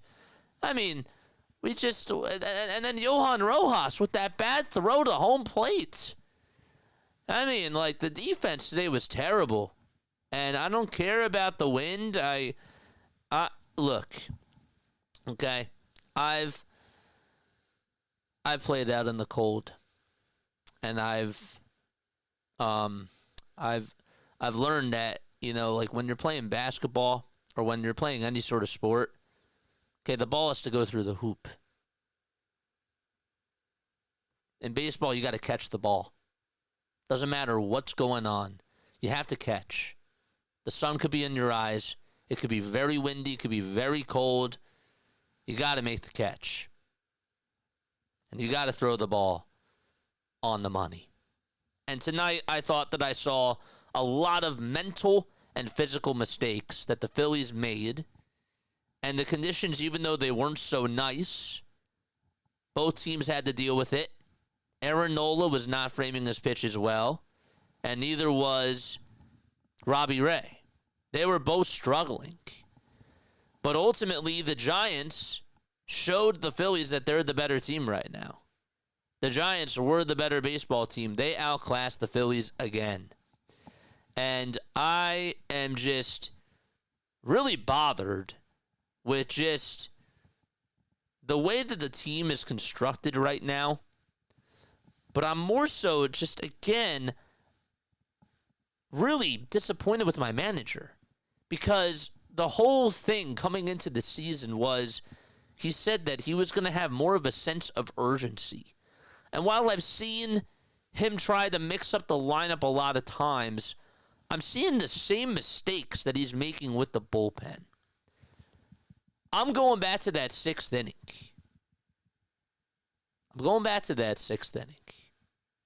Okay? Nola was not as sharp as today by any means. At all. Whatsoever. But particularly, this is Rob here. Rob has one thing in mind, and that is to get Jose Ruiz to pitch to Willy Adames. I want Jose Ruiz to pitch to Willy Adames. Righty versus righty. I want him in that spot. Nola, figure out how to get me into that spot or just get out of the inning. He has 88 pitches coming into this inning, by the way. Flores grounds out to short, 5 pitches. Bailey gets on with a walk, 6 pitches. Nobody's warming up, by the way. Fitzgerald, first pitch, base hit, back up the middle. And now, they call time, and Ruiz is getting warmed up. So then Yaz walks on 6 pitches. And that's it for Aaron Nola. Bases loaded. Jose Ruiz is coming on in. The only guy that's warming up. And he's going to face Willy Adames. Nola, it's your mess. I'm going to let you off the hook. Ruiz, you got to clean this up. And guess what? He walks Adames.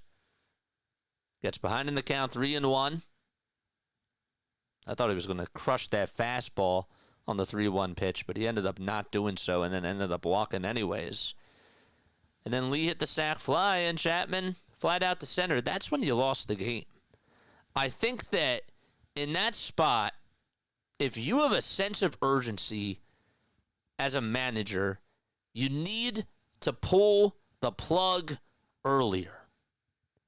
Some might even argue that after Aaron Nola gave up the 4 runs, you should have pulled him then. I'm not going that far. And the reason why is because I don't think that we have a middle reliever. I liked Joe Ross as a middle reliever, and that's how I thought that they were going to utilize him. But that's clearly not the case. It's clearly not the case with Joe Ross. They're using him in higher leverage spots, whether you like it or not. I don't agree with it. I didn't like how he had to come in during that 7th inning. Again, we're down 7-4, folks. It's a 7-4 ball game. Anything can happen. Can we try to go to Orion? I mean, it's okay to use some guys on back-to-back nights. That's fine. And I'm not telling you that this bullpen is great by any means, but I'd rather try to go to other reliable arms, to other arms that I'm used to going to. Why are we putting in Joe Ross in that situation in that 7th inning? I didn't like that. I didn't think that was a wise decision. And then Ramos gets on with a single. Wade walks. And again, nobody's warming up. Nobody is warming up in the bullpen. My manager is not pushing the right buttons here, and he gave this game away. Personally, he did. That's really how I feel. My manager has been awful, and I'm very disgusted with that.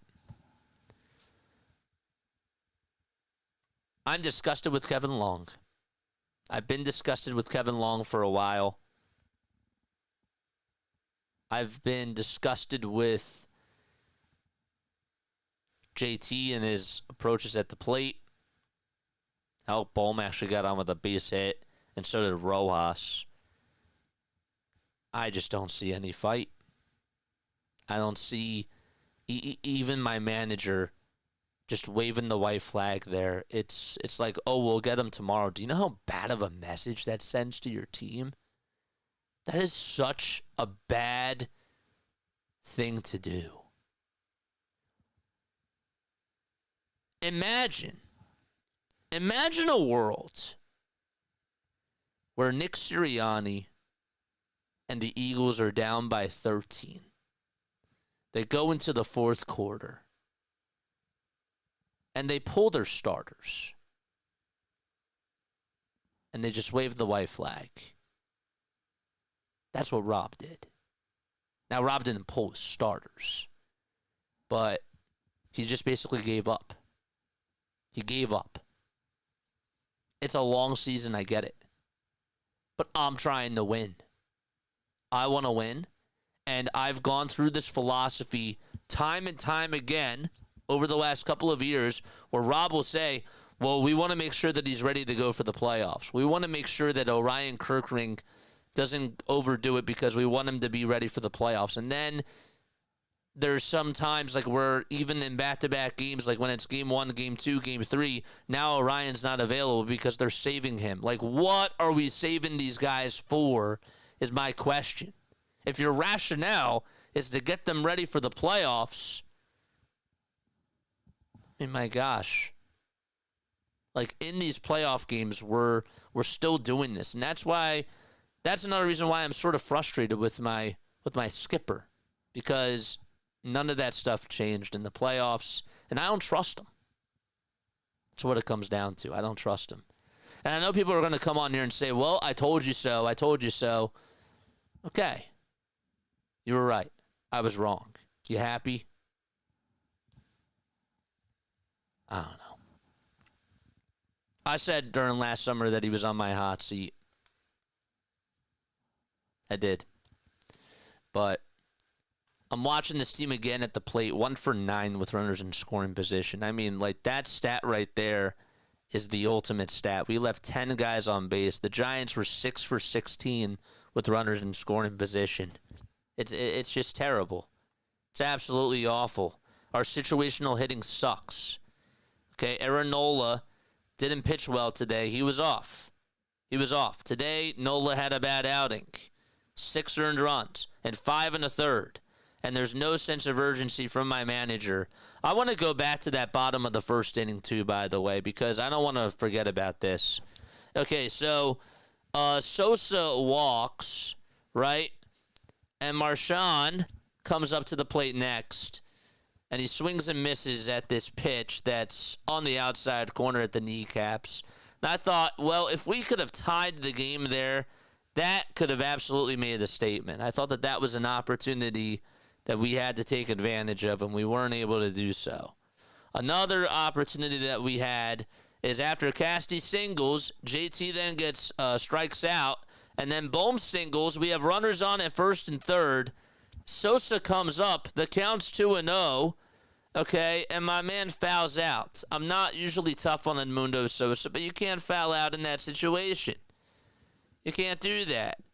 And then Marchand grounds out over to first. Lay a bunt down or something, Sosa. Like, what are we doing? I don't know. Bottom of the fourth comes up. Rojas doubles. Harper homers. Schwarber gets on with an infield single. And then Casty goes a hacking. And JT strikes out on 3 pitches. They both strike out on 3 pitches. We had a lot of opportunities is what I'm really trying to say. Even offensively. And then after the Giants got the lead in that 5th inning, with Chapman getting on with that single and then Rojas making that error out in center field, throwing it past home plate, and the catcher, Marchand and Nola not getting on the same page, that sucked. You could actually tell tonight that JT even though Marshawn had a beautiful throw to get a runner out, I think it was Lee. I think that with the way that this game was going, I think if JT was behind the plate, I'm not telling you that they would have won, but I think that there would have been less mistakes. I do. But that's another conversation for another day. Just an overall bad performance. An overall disgusting performance today. And I don't know how this gets better. We're going to give this time. Okay, we do this 162. Every day's a new day. But it's not off to the start that we all wanted.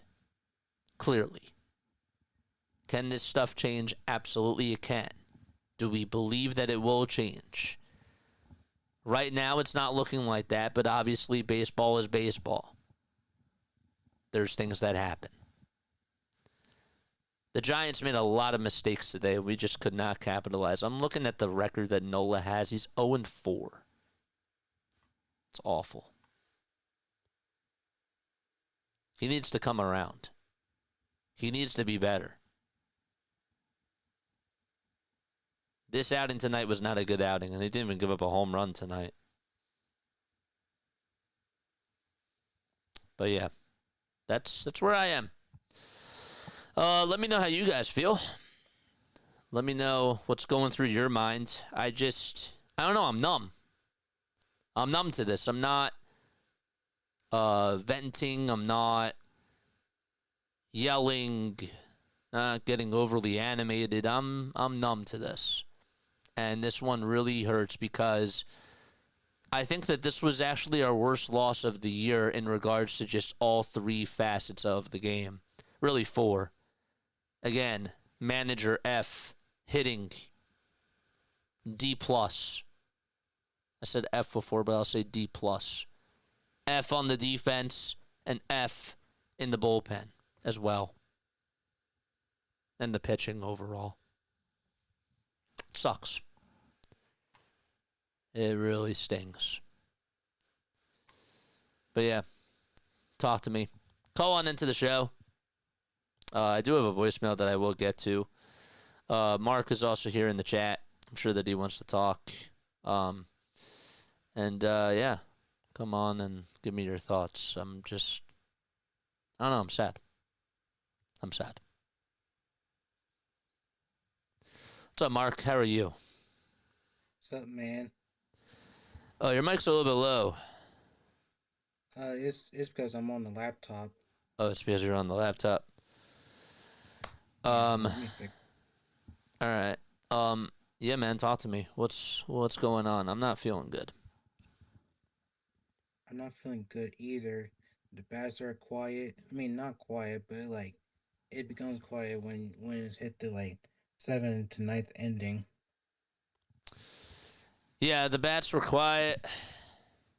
I'm just numb to this whole Rob Thompson experiment right now because, again, I said this before, but my manager said that this year he was going to go out there with more fight. And why would I believe him? I don't know. I've fallen for a lot of things. You know, I'm a baseball fan. I'm a sports fan. I get blinded by faith sometimes. And I've been even more so disappointed with him at the start of this season than I was last year. Yeah, man. Everybody will get blinded, even the ones that like win the championship. But like you can't just like believe in something without like seeing it first. We gotta look into the lies and see what they could do. Oh, Yep. hold on, my mom's calling me. No, you're fine, man. I'll I just can't believe, 13 strikeouts but 6 walks too. It sucks. We left 10 guys on base, folks. It's terrible. What a disgrace. Hello? Yep, we're still here. Yeah, as I was saying, like Rob didn't like prove that he like could fix it and show some fight. if he does, he'll like sit in the dugout and like chewing the gum. Yep. Yeah. No, and I didn't talk about this the other night, but this is actually going to get me fired up, and I didn't think it would. But my manager said the other night after the postgame show, during the postgame show, that he didn't think that pitch that JT took there was an egregious call. That was egregious. That was a terrible call. I don't get it. Can you explain that to me, Mark?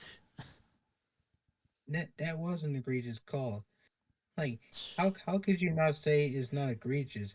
Did you look at the billboard? Yeah, the jumbotron. Yeah. Yeah, yeah, the Yeah. jumbotron. Sorry about that. Yeah. Like, did you look at the jumbotron and go out there and yell at the umpire and No. stuff? No, he was more focused on the lights. There was a light out. That's essentially why he went out there. It was just about a couple of lights were out, but no, it wasn't an egregious call. Give me a break. Oh my gosh. God. This is what we have to deal with. Yeah, I'm starting to get tired of Rob and his nonsense, and even Kevin Long. Yep. Me too, man. Ugh. All right, dude. Well, hopefully we get up with a win tomorrow. I mean, I did say that at the very least they needed to tie the series, and I'm just disgusted. Now, if they do lose tomorrow, I'm gonna lose my mind. Yeah, that's what I'm gonna say. I don't want to sound negative, but I don't think they're gonna win tomorrow because every time we face another team, we lose, win, and then lose. Like that's it gets repetitive so quick. Yep, I'm with you, man. I love talking to you though, dude, and I hope to see you on tomorrow. All right, but I had to do something real quick on tomorrow.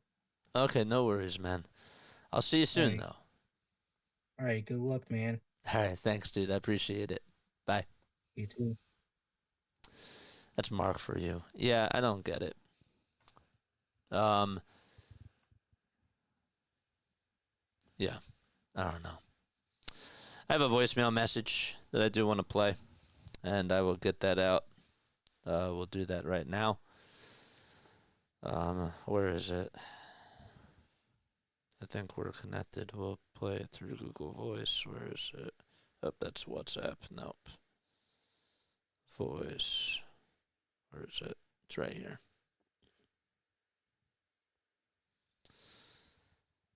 Oh, it's a text message. Sup, JJ? This is Eagles. Tough loss for the Phillies. Such a pathetic game by this team.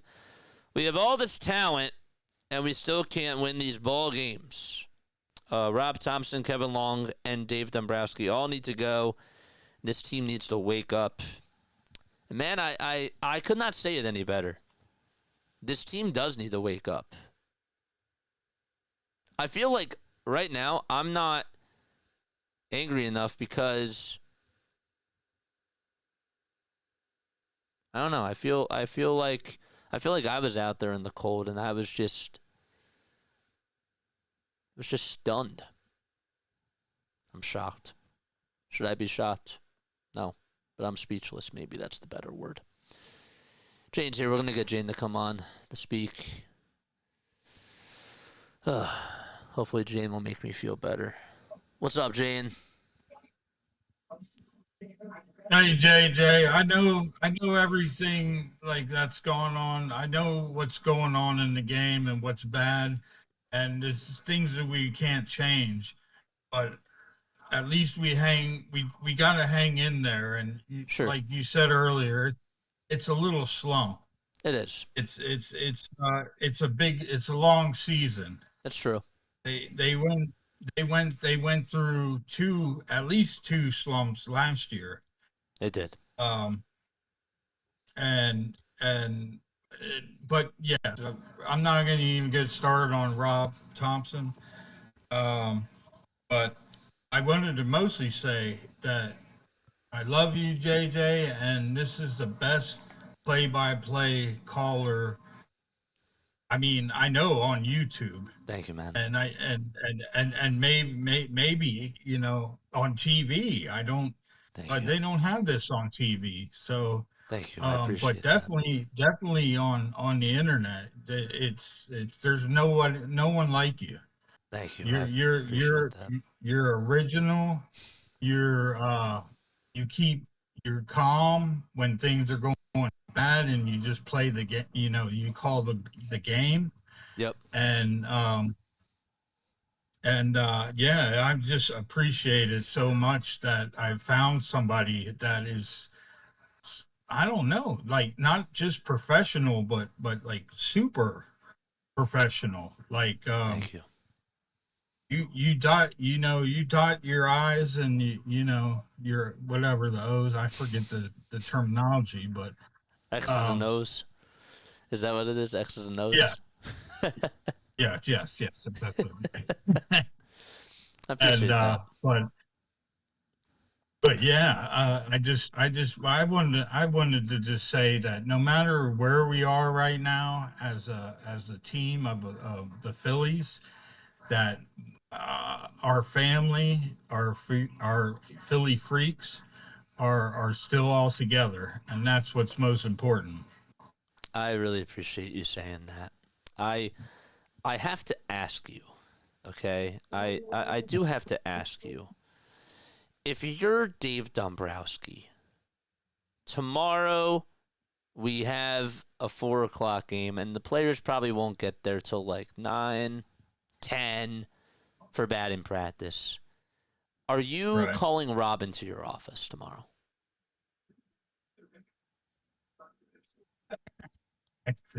I said it earlier in the chat. I said Rob should be in your not your sewage, but or your septic tank, not on the hot seat. Yep. Um, but there's got to be some kind of communication going on. Yep. I mean, there's it's oblivious at the decisions he makes during a game. And it's like you're sitting there thinking, like, am I in kindergarten? Am I in like elementary school? Like Yep. these are that's like a manager for a little ball game, not the pros. I know. But I just Yeah. couldn't believe that my man. This still sticks in my craw, Jane. Like how the manager when JT almost hits that home run and gets called out for that egregious strike three. I'm sure that you watched the highlights on that. That was Yeah. clearly a Yeah. ball. And yet during the postgame show, he says that he didn't think it was an egregious call. Like, how's that not telling? I don't know. I mean, it's like you get hit by the ball. The pitcher throws a ball, and you get hit by the ball, and they're like, Right. I didn't see anybody get hit. What are you talking about? But yeah, it's I don't know. It's too you have to laugh or I don't know. I'm not gonna cry yet because I'm not in that part of the season. Do you remember that time, like, when a Dembona, sorry, I didn't mean to cut you off, but, like, do you remember that time, like, when a Dembona, like, had a ball bounce off the top of his head? And I said that in the chat, and I was like, I have to laugh at this. I'm sorry. Like, this is, it's... Yes, and I couldn't, but that's what I mean by how you're the best call by call is that I feel I don't get to watch the Phillies games down here. I mean, no, not the Phillies, the 76ers. Right. But yeah, you make it feel about as close as you can be to actually seeing it. Right. That's true. Or, I appreciate that. better than TV. Better than TV. I'll say that. I appreciate that. Thank you. Don't make me blush. I do have to get going, but I will see you tomorrow. And if not, I'll see you Friday. So I'll see you tomorrow. All right, sounds good. All right, take it easy. All right. Yep. All right, shout out to Jane, shout out to everybody for calling on into the show. I needed that little laugh. I love doing these phone calls because, again, I think that it's a good way for us to bond, and it's a good way for also me to just take a little break and hear what you guys are thinking, you know? Like, it's nice because when I hear your perspectives on things, I feel like I get more of a better feel on what's going on, how people are feeling, and we get better takes. So, all right, that's gonna do it for me.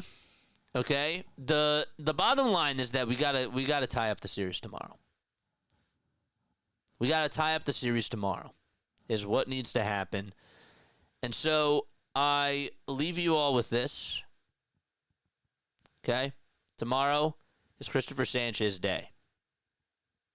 I think Sanchez has a better outing tomorrow. Not saying he didn't have a bad outing against the Cardinals, but he didn't pitch so well against the Dodgers, and I do think that he will pitch pretty good tomorrow.